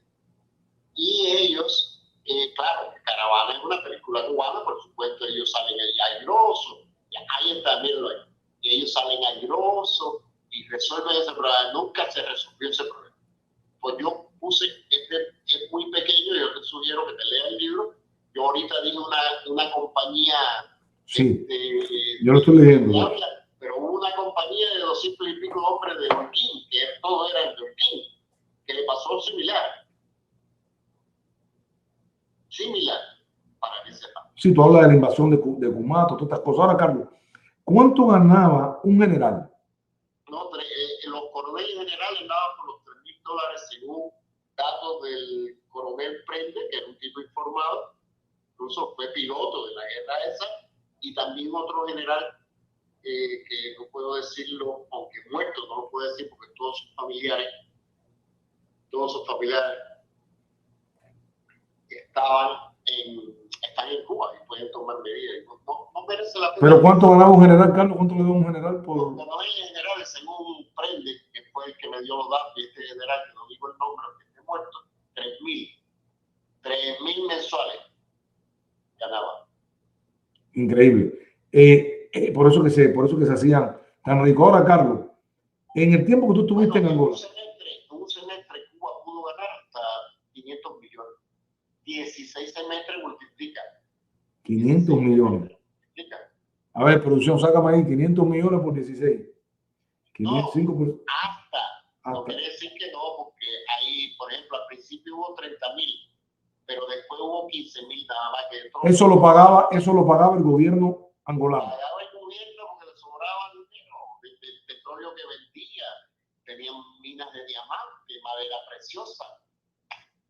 Que se vendían y Cuba revendía esa madera preciosa. Los oficiales cubanos también vendían esa madera preciosa. Carlos, vamos rapidito. ¿Viste muchos jóvenes o gente de tu compañía o de tu pelotón muertos frente a ti? ¿Jóvenes muertos? Dos muchachos que eran primos, que tenían 19, 21 años, 21 y 22, algo así. Ellos eran de la pelotón de la vanguardia, y entonces se adelantaron a hacer y los cogieron. No regresaron nunca. Y después los buscamos, ahí está en el libro, por todo el río Cunene, el sur del río Cunene, la ribera sur.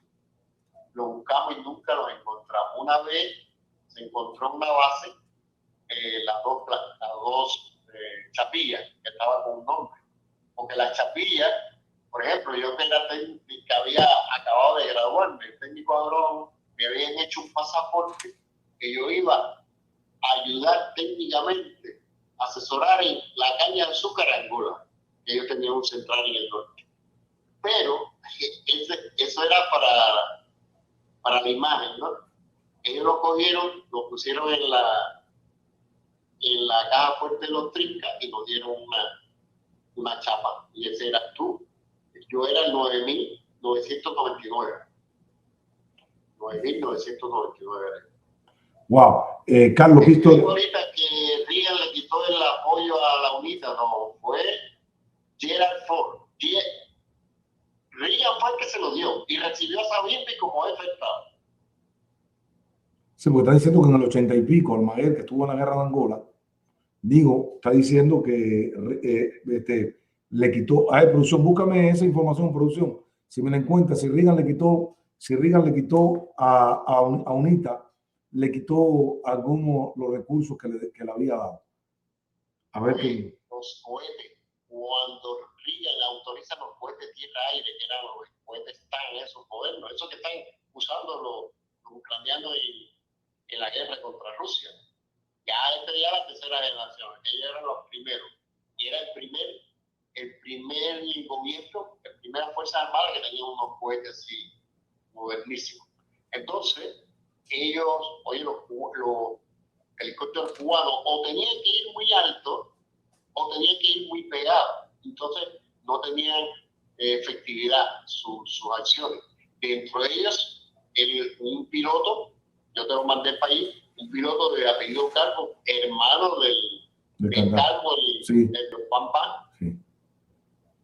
Pues cayó y UNITA lo tuvo preso ahí hasta el final de la guerra, que lo cambiaron. Dentro de ellos eso. Ahora, Carlos, para ir, vamos a dejar el tema ahora porque es un tema bastante doloroso para la historia de Cuba. Es una cosa en la historia, una mancha en la historia de Cuba. Pero ahora vamos a ver, Carlos, me imagino que muchos amigos que están por aquí, por el chat, pasaron por Angola, nunca se le atendió realmente a los veteranos de guerra. Muchos regresaron, yo me acuerdo que los que regresaron a principios de la guerra de Angola en el 75, yo era niño, y después esos que regresaron llegaban cantando. Yo me acuerdo que lo recibía el comité y eran los héroes de Cuba y decían de cabina hasta Cuneno un solo pueblo, venían cantando eso. Hoy en día, estos hombres que fueron en un momento determinado los primeros, están viejos y olvidados en el país y muchos han muerto hundidos en el alcohol. Desgraciadamente ha pasado así, Carlos, ¿no? No, te voy a decir, ahora que tú dices de bailar de cabina de Cuneno solo fueron una sola nación. Mira, dos cosas. Montaron a un batallón en el aeropuerto de San Antonio, militares, en Britania de cuatrimotor. Me dijeron que iban a Paso del Esca a hacer una maniobra, es la maniobra que se hace en el ejército oriente, que está al norte de Camagüey. ¿No? Ah, sí. El polígono más grande del país. Ahí hicieron la película Caravana. Ah, bueno, ese es el polígono más grande que hay en Cuba, tiene Marabú. Los marabuzales más grandes están ahí, claro. Entonces, el avión ese, imagínate, por la noche tú pierdes la noción. Tú no sabes si estás viajando 3 horas, 4 horas. Hicieron escala en Guyana, a Isla Sal frente a África, a Angola, y de Angola a Luanda. Cuando los muchachos, todos, la mayoría eran de servicio, lo que eran los oficiales, el pelotón, el político del pelotón, esos eran gente de oficiales profesionales. Pero los muchachos eran de servicio, de 18 en esa época. Acuérdate que en esa época los muchachos entraban en servicio de 16. Yo tenía en mi escuadra muchachos de 16 años que cumplió de julio 4, qué casualidad, 17 años en el 76, que yo te lo mandé. Increíble, sí, está en la foto, un pullover blanco. Si la buscas en producción en la foto. Ahora, Carlos, fíjate, qué desastre. Entonces llegaron allá y cuando se están en Angola y lo meten en una unidad. ¿Pero qué es esto? Ustedes nos dijeron que íbamos para maniobra. Entonces ahí el código militar se lo leyeron. Había de ese batallón fueron 3 mecánicos que eran de la reserva. Eso sí, eran de Guantanamero, lo llevaron para la unidad de nosotros, que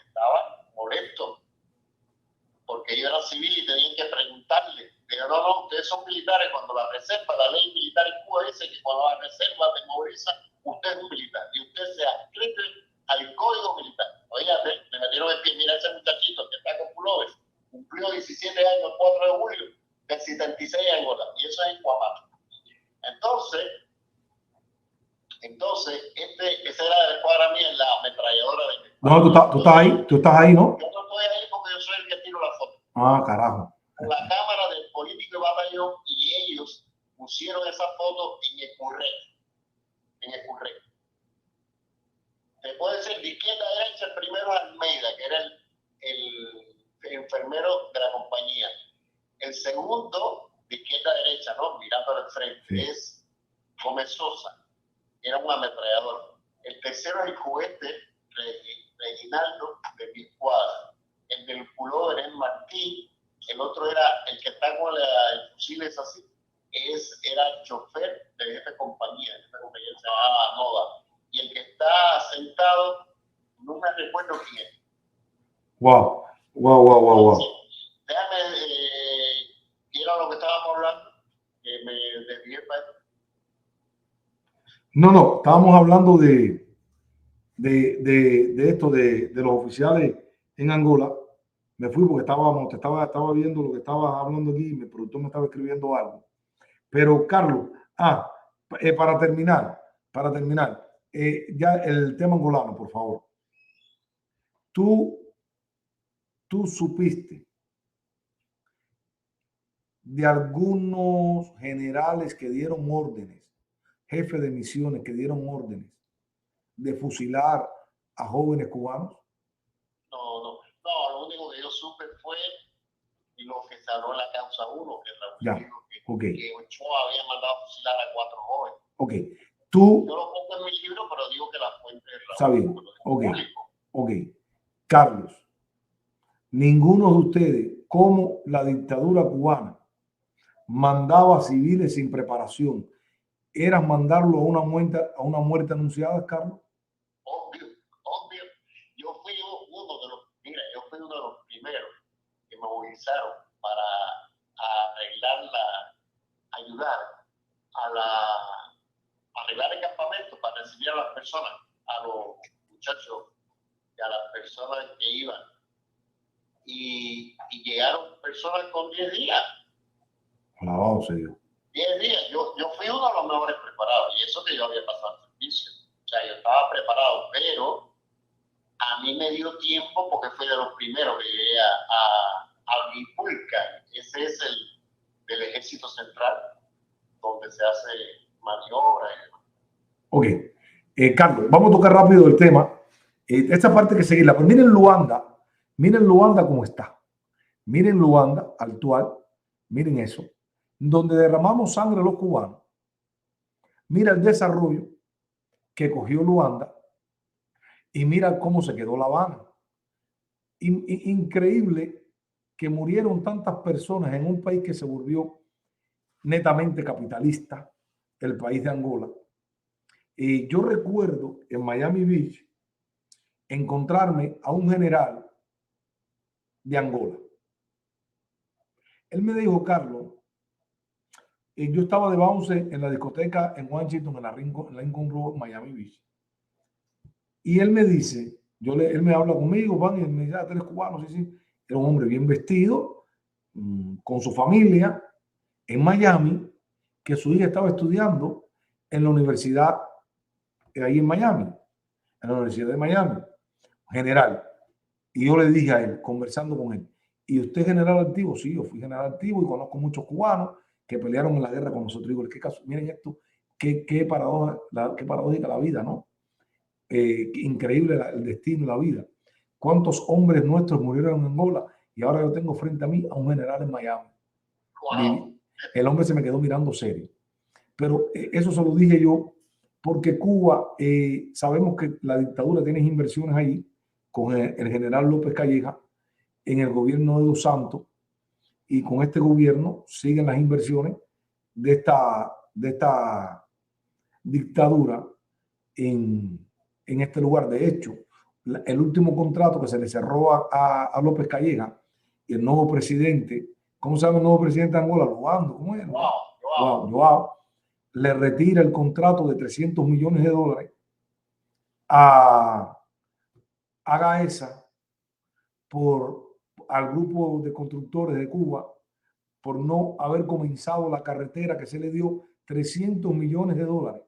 Se le entregó, el gobierno de Angola firmó un contrato y Cuba cobró como $70 millones por anticipado para esa construcción. Pasó el gobierno de Dos Santos, no se hizo y el nuevo presidente le retira el contrato a Gaesa o a Cuba, a los militares cubanos, se lo retira por incumplimiento de contrato de la obra, porque todas estas cosas han pasado en Angola y siguen pasando en Angola. Ahora, Carlos, vamos a ver una de las cosas de los capítulos más duros en Cuba, que sucede en Cuba, y que estas personas no dicen la verdad, la dictadura cubana. ¿Qué cosa es? Los jóvenes cubanos, ahora se ha metido una ley. Vamos a ver un video, Carlos, que tú me mandaste. Vamos a ver un video de una señora hablando de la ley de servicio militar obligatorio. Estamos volviendo a los tiempos esos de antes, nuevamente. Y producción, ahí te encargo, por favor, que me digas para cuando estés listo para ver este video. Rubio Santos, ciudadano cubano, tengo 18 años, vivo aquí en el municipio de Cotorro, en la provincia de La Habana, reparto lotería. Una de las fuertes represiones de las cuales he sido víctima por negarme a cumplir con el servicio militar reclutado para empuñar armas a favor de este sucio régimen fue el día que me quitaron, que ya yo había presentado la carta en la cual yo expresé que yo no estaba dispuesto a empuñar armas a favor del régimen comunista de Cuba y que ponía en manos del comité militar lo que pasara y me obligaba a ser reclutado. Lo primero fue que cuando me trasladaron a la unidad policial del Cotorro, me tuvieron en una oficina casi media hora tratándome de convencer. Dicen ellos que no me ajunte con terroristas, que ellos quieren que yo sea un activista de derechos humanos diferente. Tanta diferencia, que lo que quieren es que yo trabaje para ellos. Algo que no va. Me dieron de nuevo para el calabozo. Ahí estuve casi 5 horas y pico. Ahí me empiezan a decir listo de que me van a aplicar el peligro si no me hago los análisis, que es un peligro para la sociedad. Otra cosa que me atacan ellos. Tú estás en contra de nosotros, pero estás curándote con nosotros. No voy más. Voy a ser recorrado por haber muerto, por no asistir a una institución médica en Cuba, porque la seguridad del Estado usa esto como un medio de chantaje. Otra de las fuerzas represivas, de las fuertes represiones que han tomado contra mí, ha sido Alejandro Valdés.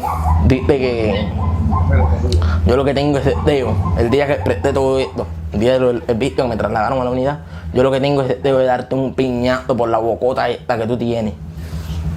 Y cuando le dije, ¿por qué no lo haces? Dice, ¿por qué no te quedarte de magia tú hiciste?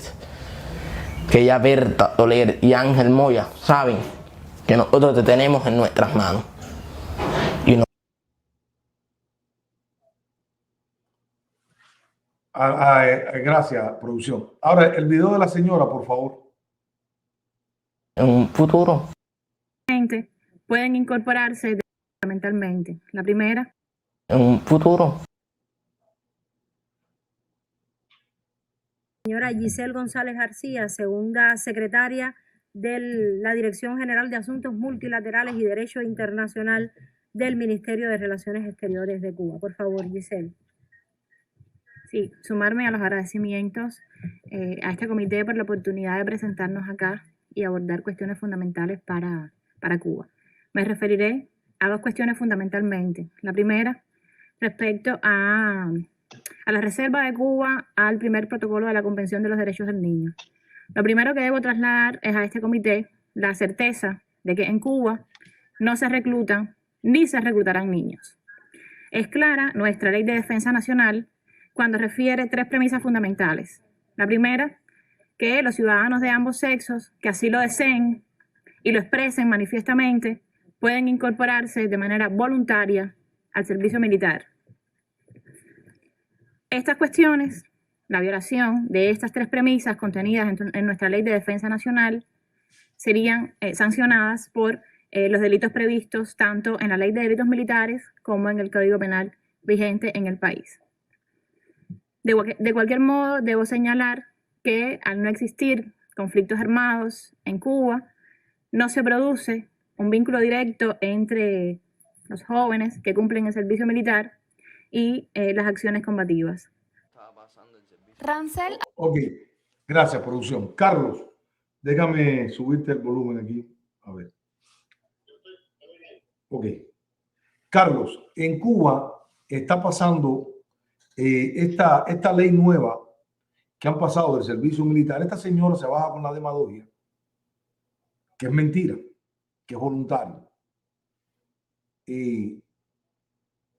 Para ti, Carlos, ¿por qué vuelven ellos con fuerza sobre el reclutamiento a los jóvenes cubanos a pasar el servicio militar? ¿Por qué? Que vuelven de nuevo con de pasar el servicio, es que siempre lo han tenido, Carlos.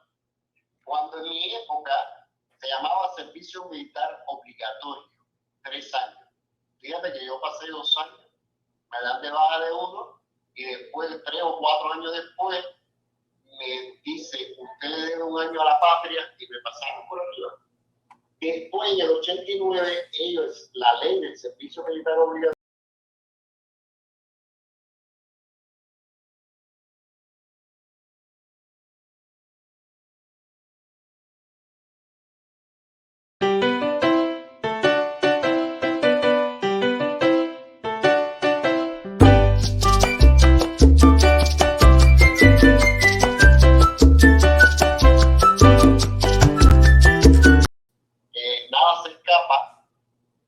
nada se escapa porque las personas están al tanto de todo lo que sucede. Ok. A ver. Ok, Carlos. Ahora, una de las cosas que ha tapado la dictadura cubana, amigo, y esto hay que decirlo bien alto, con los jóvenes en el servicio militar, ¿qué cosa es, Carlos y amigos de chat? Mira, yo conozco 2 jóvenes, uno se dio un tiro, se suicidó, Sí. y el otro, con un fal, oye eso, una fal que abre un hueco para que le pasa una palma. Y el otro muchacho, que después nos encontramos estudiando cuando pasaron los años, nos encontramos, pasamos el pre y demás, nos encontramos estudiando en la universidad. Le dio un tiro en un pie, que estaba de guardia, y dijo que le dio alto. No, mentira, ¿sabes? Él se dio un tiro en un pie para que le dieran de baja. Yo conozco 2 casos, amigos míos, uno que en paz descanse, muy joven, y este muchacho que se dio un tiro en un pie para no pasar ese. Sí, eso pasa. Estas cosas están pasando en Cuba, Carlos. Ahora, una de las cosas, Carlos. Espérate, en el campamento de la UMA, uno de los muchachos en Camagüey, que el pastor vive aquí, vive en Miami, lo decíamos Saturno, el tipo lo tenía tan acosado y nos hacía trabajar sábado, domingo, 10, 12 horas, que cogió y lo mató al oficial. Y le hicieron juicio sumario.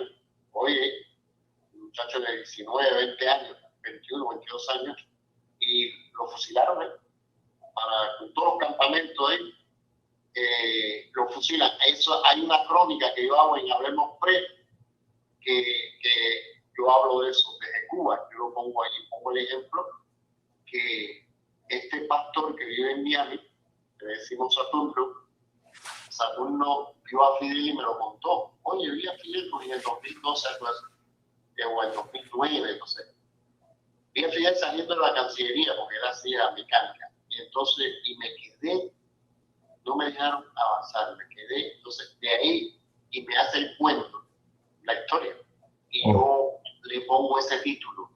Vi a Fidel y yo que soy, me dijo él, yo que soy cristiano, deseé que le pasara algo, porque me mandó para más 3 años, entonces me hizo el cuento completo y yo hice la crónica.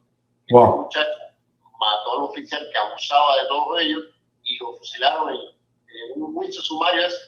Sí, bueno, y eso ha pasado, y eso sigue pasando. Eso sigue pasando, Carlos.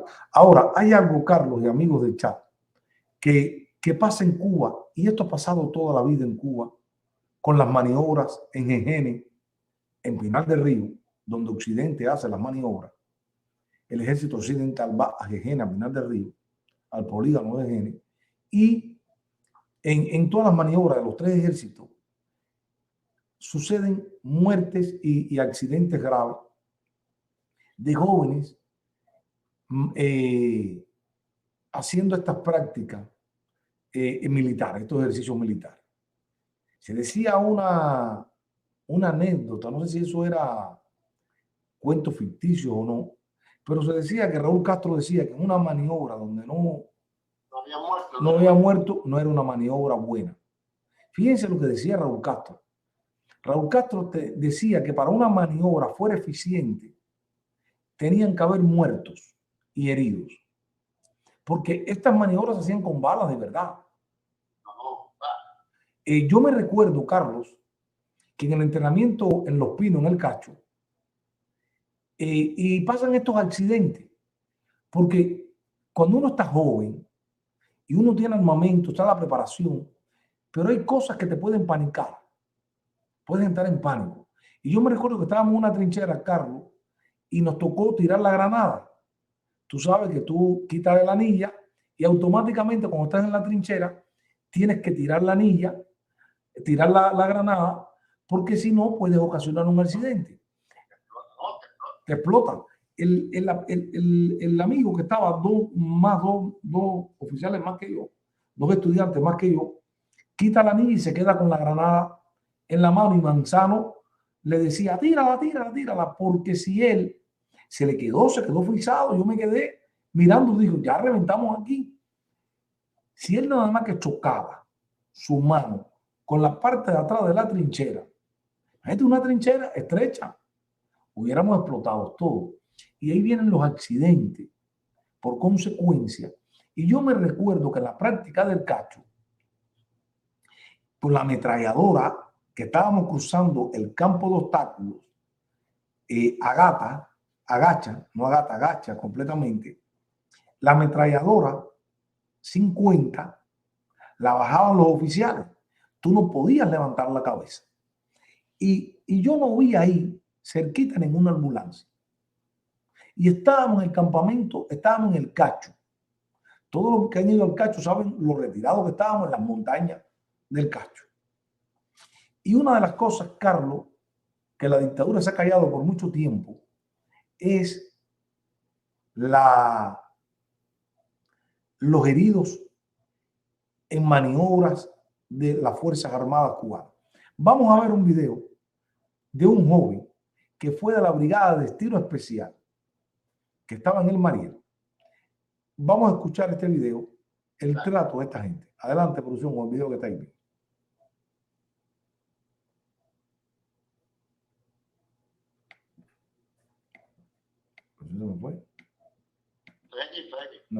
Pérez tenía 19 años, pasaba el servicio militar cuando en un ejercicio táctico marítimo un teniente le ordenó lanzarse al agua sin cumplir con los protocolos de seguridad y la propela fuera de borda de la embarcación le causó heridas profundas en su cráneo y espalda. Perdí gran parte de la masa encefálica y producto de esto tuve pérdida del campo visual, de la agudeza visual. Además, perdí la movilidad del brazo izquierdo y el pie izquierdo. Miren cómo estoy, apenas puedo mover ese brazo.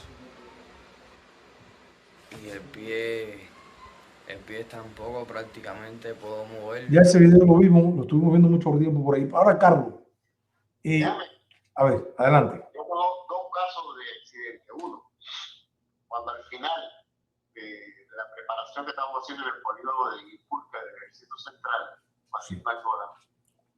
había una clase que te tiraban 100 metros delante, ¿no? Con mortero. Pero por supuesto que los morteros, cuando tú tiras en el tercer disparo, el mortero se corre. Y cuando se corre, 6 pulgadas, eso es, en distancia, eso es 100 metros. Bueno, hay un mortero que cayó, que gracias, hirió a un muchacho y le dejó la pierna mal. Y le dejó bueno, no fue, fíjate que después nosotros cuando regresamos, dice, gracias a que yo me quedé cojo, no fui a la mierda esa Angola. Después nos reíamos, ¿no? Y ese fue una. Y el otro caso, que yo lo conozco por un testimonio, el joven teniente Castro III o Alejandro Castro, hoy general, en el 88, fue a Angola, pero no a la batalla, allá a Luanda, allá, y en una práctica del campo de tiro, lanzó un RP-7, un cohete antitanque, y es tan ingenuo Que se quedó atrás y se perdió el ojo.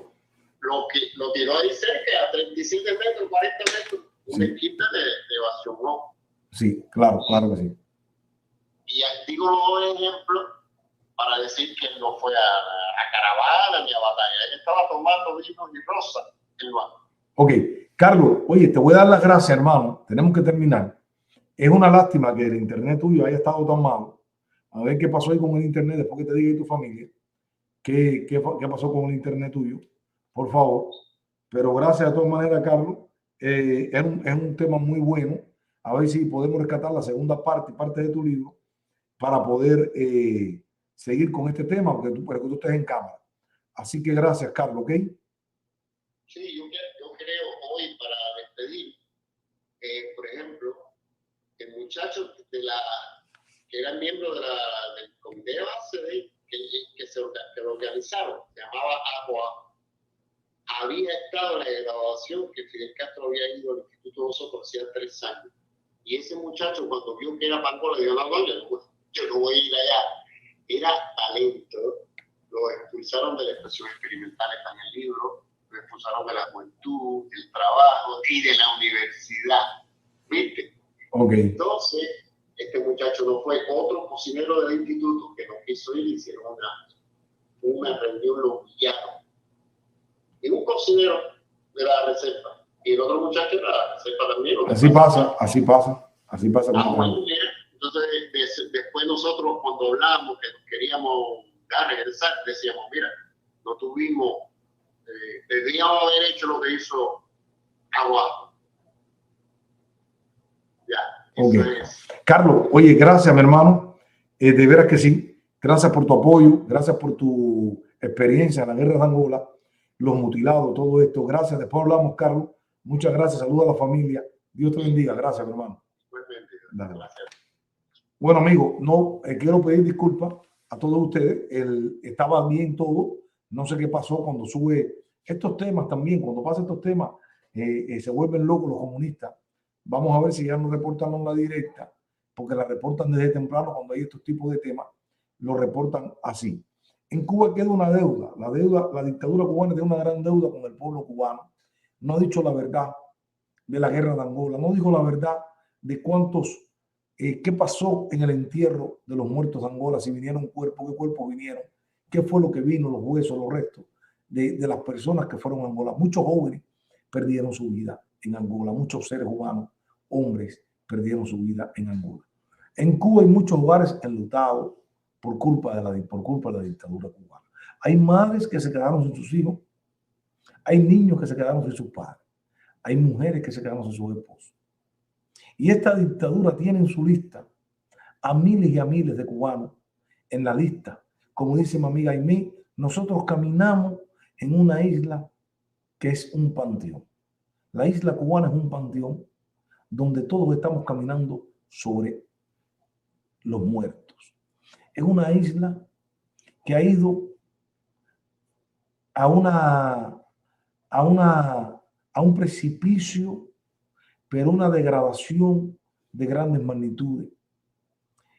Hoy vuelven a decir las termoeléctricas, van apagones con las termoeléctricas, vienen más carencias para el pueblo cubano, van a subir los intereses en Cuba, no sé qué va a pasar con el pueblo cubano. Hay una hambruna en Cuba generalizada, preocupante, y ellos eso lo cogen como chantaje para llegarle al exilio y que el exilio se compadezca de cada cubano. Sí estamos de parte del pueblo cubano, pero lo que no estamos es de acuerdo con la dictadura cubana. No podemos seguir salvando a la dictadura cubana. No se debe seguir salvando a la dictadura cubana, porque le estamos dando oxígeno a la dictadura cubana. Los viajes, los negocios. Y siguen esta gente abusando de su pueblo, donde no le van a dar respuesta al pueblo cubano. No le van a dar respuesta de ninguna índole al pueblo cubano.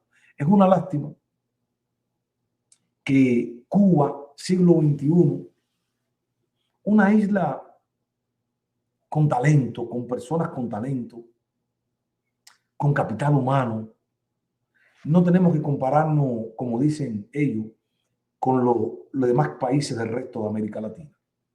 Nosotros los cubanos demostramos en la Cuba republicana con esos problemas que íbamos avanzando, por el talento del cubano. El cubano iba saliendo adelante y hoy, si en Cuba hubiera seguido la democracia, hoy Cuba fuera diferente. Y fuéramos diferentes al resto de muchos países de América Latina, por el intelecto, la educación del pueblo cubano, que se paralizó en el 1959. Y voy a terminar la directa respondiéndole al guerrero cubano. Guerrero cubano, te la pasas criticando a la sociedad norteamericana, que si las armas, que si los niños. Qué perverso y qué descarado es el guerrero cubano. El guerrero cubano, como todos los comunistas, tienen mala memoria. El problema de los comunistas cubanos es que siempre están volteando para los Estados Unidos. Si la dictadura cubana y los comunistas cubanos que dirigen la isla le dedicaran el tiempo de mirar realmente hacia adentro del pueblo cubano, hacia adentro de Cuba, yo creo que hubieran resuelto el problema más agobiante de la sociedad cubana, el problema del hambre. Pero es que siempre están mirando hacia los Estados Unidos de América.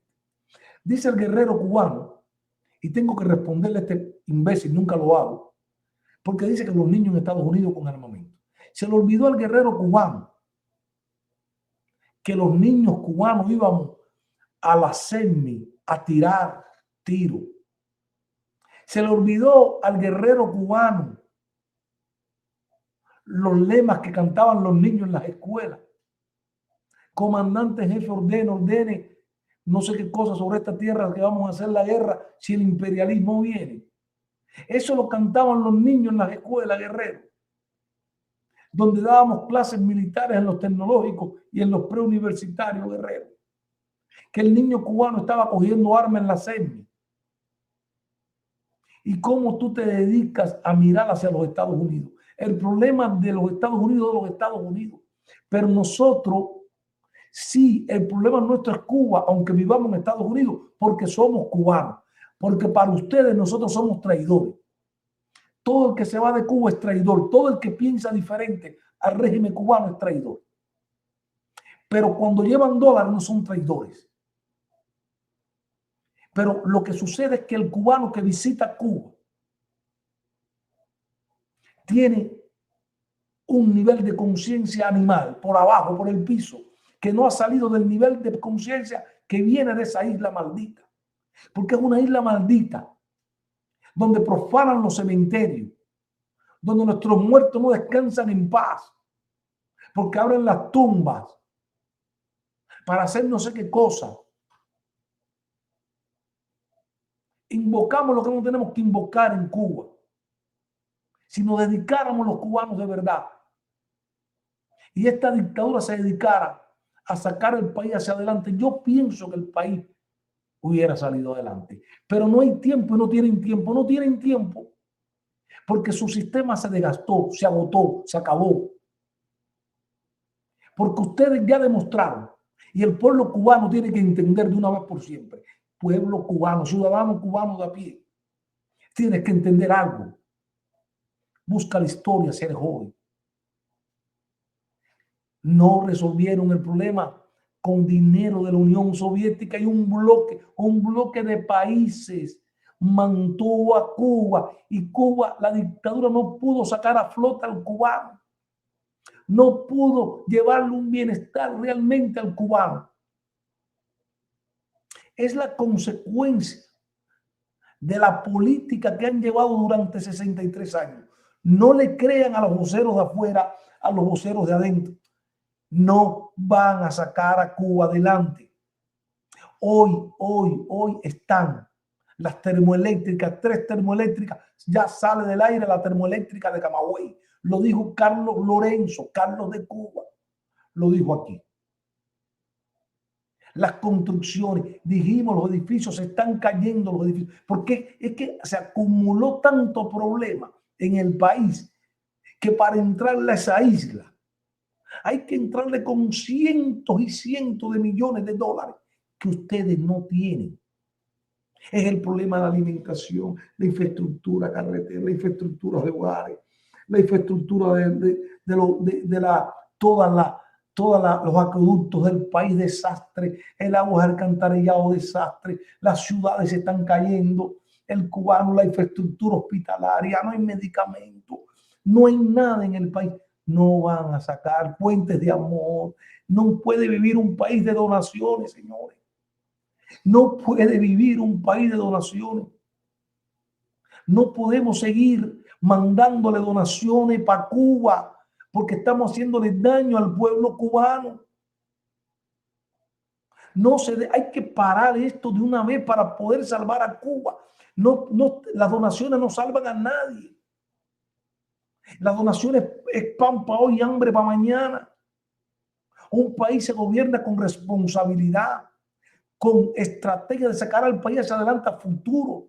Yo no me imagino que en el 59 este grupo de hombres que llegaron, asaltaron el poder en Cuba,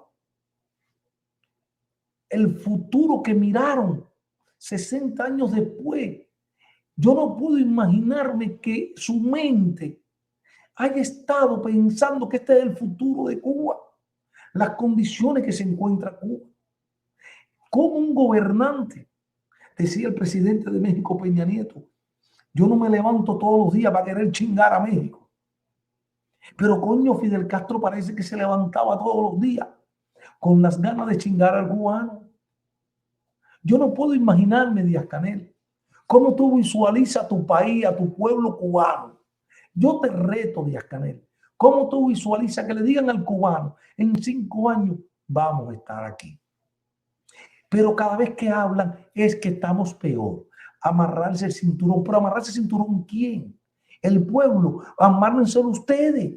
Abárrense la boca ustedes que están bien panzones. Yo no puedo seguir imaginándome que hemos llegado a un nivel tan grande de miseria en Cuba. Y no me comparen más con Honduras, ni Guatemala, ni Haití, ni con República Dominicana. Nosotros los cubanos somos diferentes en el sentido que había que ver a la Cuba en los años 50, en los años 40, el nivel de desarrollo y de estudio intelectual comparado con los países de América Latina, menos Argentina, Colombia y México. Estábamos a niveles de los países más grandes de América Latina. No me imagino de verdad, Díaz-Canel, cómo tú visualizas, párate en televisión cubana, ten el decoro, ten el valor, ten la decencia de ponerte tú mismo una meta, un plebiscito interno, Díaz-Canel, como mandatario de una nación. Te convoco que lo hagas, a ver si tienes el valor de hacerlo, de pararte en televisión nacional y decirle al cubano cómo vamos a estar en los próximos 2 años. Ten valor, porque no va a poder decirlo, porque lo que te van a decirle es lo mismo que he escuchado y que hemos escuchado todos los cubanos desde que tenemos uso de razón. Problemas y más problemas y crisis y necesidades, donde único ustedes resuelven el problema es en la televisión manipuladora cubana. Es en la televisión manipuladora cubana. Yo convoco, como mismo hice yo, a los periodistas cubanos que se larguen del noticiero, que se larguen del noticiero por estar sirviéndole a un régimen y sirviéndole para mentirle al pueblo cubano. Tengan la dignidad, los periodistas del noticiero cubano, tengan la dignidad de no seguir poniendo más lo que ponen en la televisión, que hay comida, hay papa y todo. Bueno, ya hoy sin fuego, ya quiero que Ciego de Ávila dijo que no va a haber papa. Que la papa, porque todas las noticias son un desastre. Si tú buscas toda las páginas del periódico cubano de 50 años atrás es la misma encabezado. Estamos con problemas, los apagones, los problemas. Te convoco, Díaz-Canel, a que te pares en Televisión Nacional, tengas el valor de decirle al pueblo cubano cómo va a estar Cuba los próximos 3 y 5 años. ¿Sabes por qué no puedes hacerlo? Porque ustedes no tienen economía, porque ustedes no son serios, Díaz-Canel. Y a los periodistas del noticiero cubano, para que después no vengan a Miami, para que después no estén en Miami diciendo es que yo estaba obligado. Pues si estabas obligado, puedes estar a tiempo y retirarte del noticiero. Pide la baja del noticiero. Porque yo cuando me di cuenta, no con muchos años ahí estando, bastó para estar dentro de la guarida de Castro para ver y decir, esto no es el camino, aquí es la mentira. Y me le fui. Nadie me pisó un callo para después llegar a tierras de libertad. A mí nadie me pisó un callo. Ustedes del noticiero, los de Radio Reverde y todos que después van a venir, llénense de dignidad y pidan la renuncia del noticiero. No sean parte de la mentira hacia el pueblo cubano. Amigos, gracias. Dios me lo bendiga a todos ustedes. Porque estos descarados, así son descarados. Gracias a todos ustedes. Saludos y nos vamos con nuestro amigo Candyman con su canción favorita, con mi canción, que debería haber cogido Grammy esta canción, o por lo menos que el pueblo cubano, el pueblo dentro de Cuba, cantara esta canción. Sí. Y que la escucharan bien y que escucharan las letras de la canción de Candyman. Porque nosotros no tenemos ni patria ni tenemos vida. Pero sí lo que tenemos que hacer todos los cubanos, lo de adentro y lo de afuera, es esto.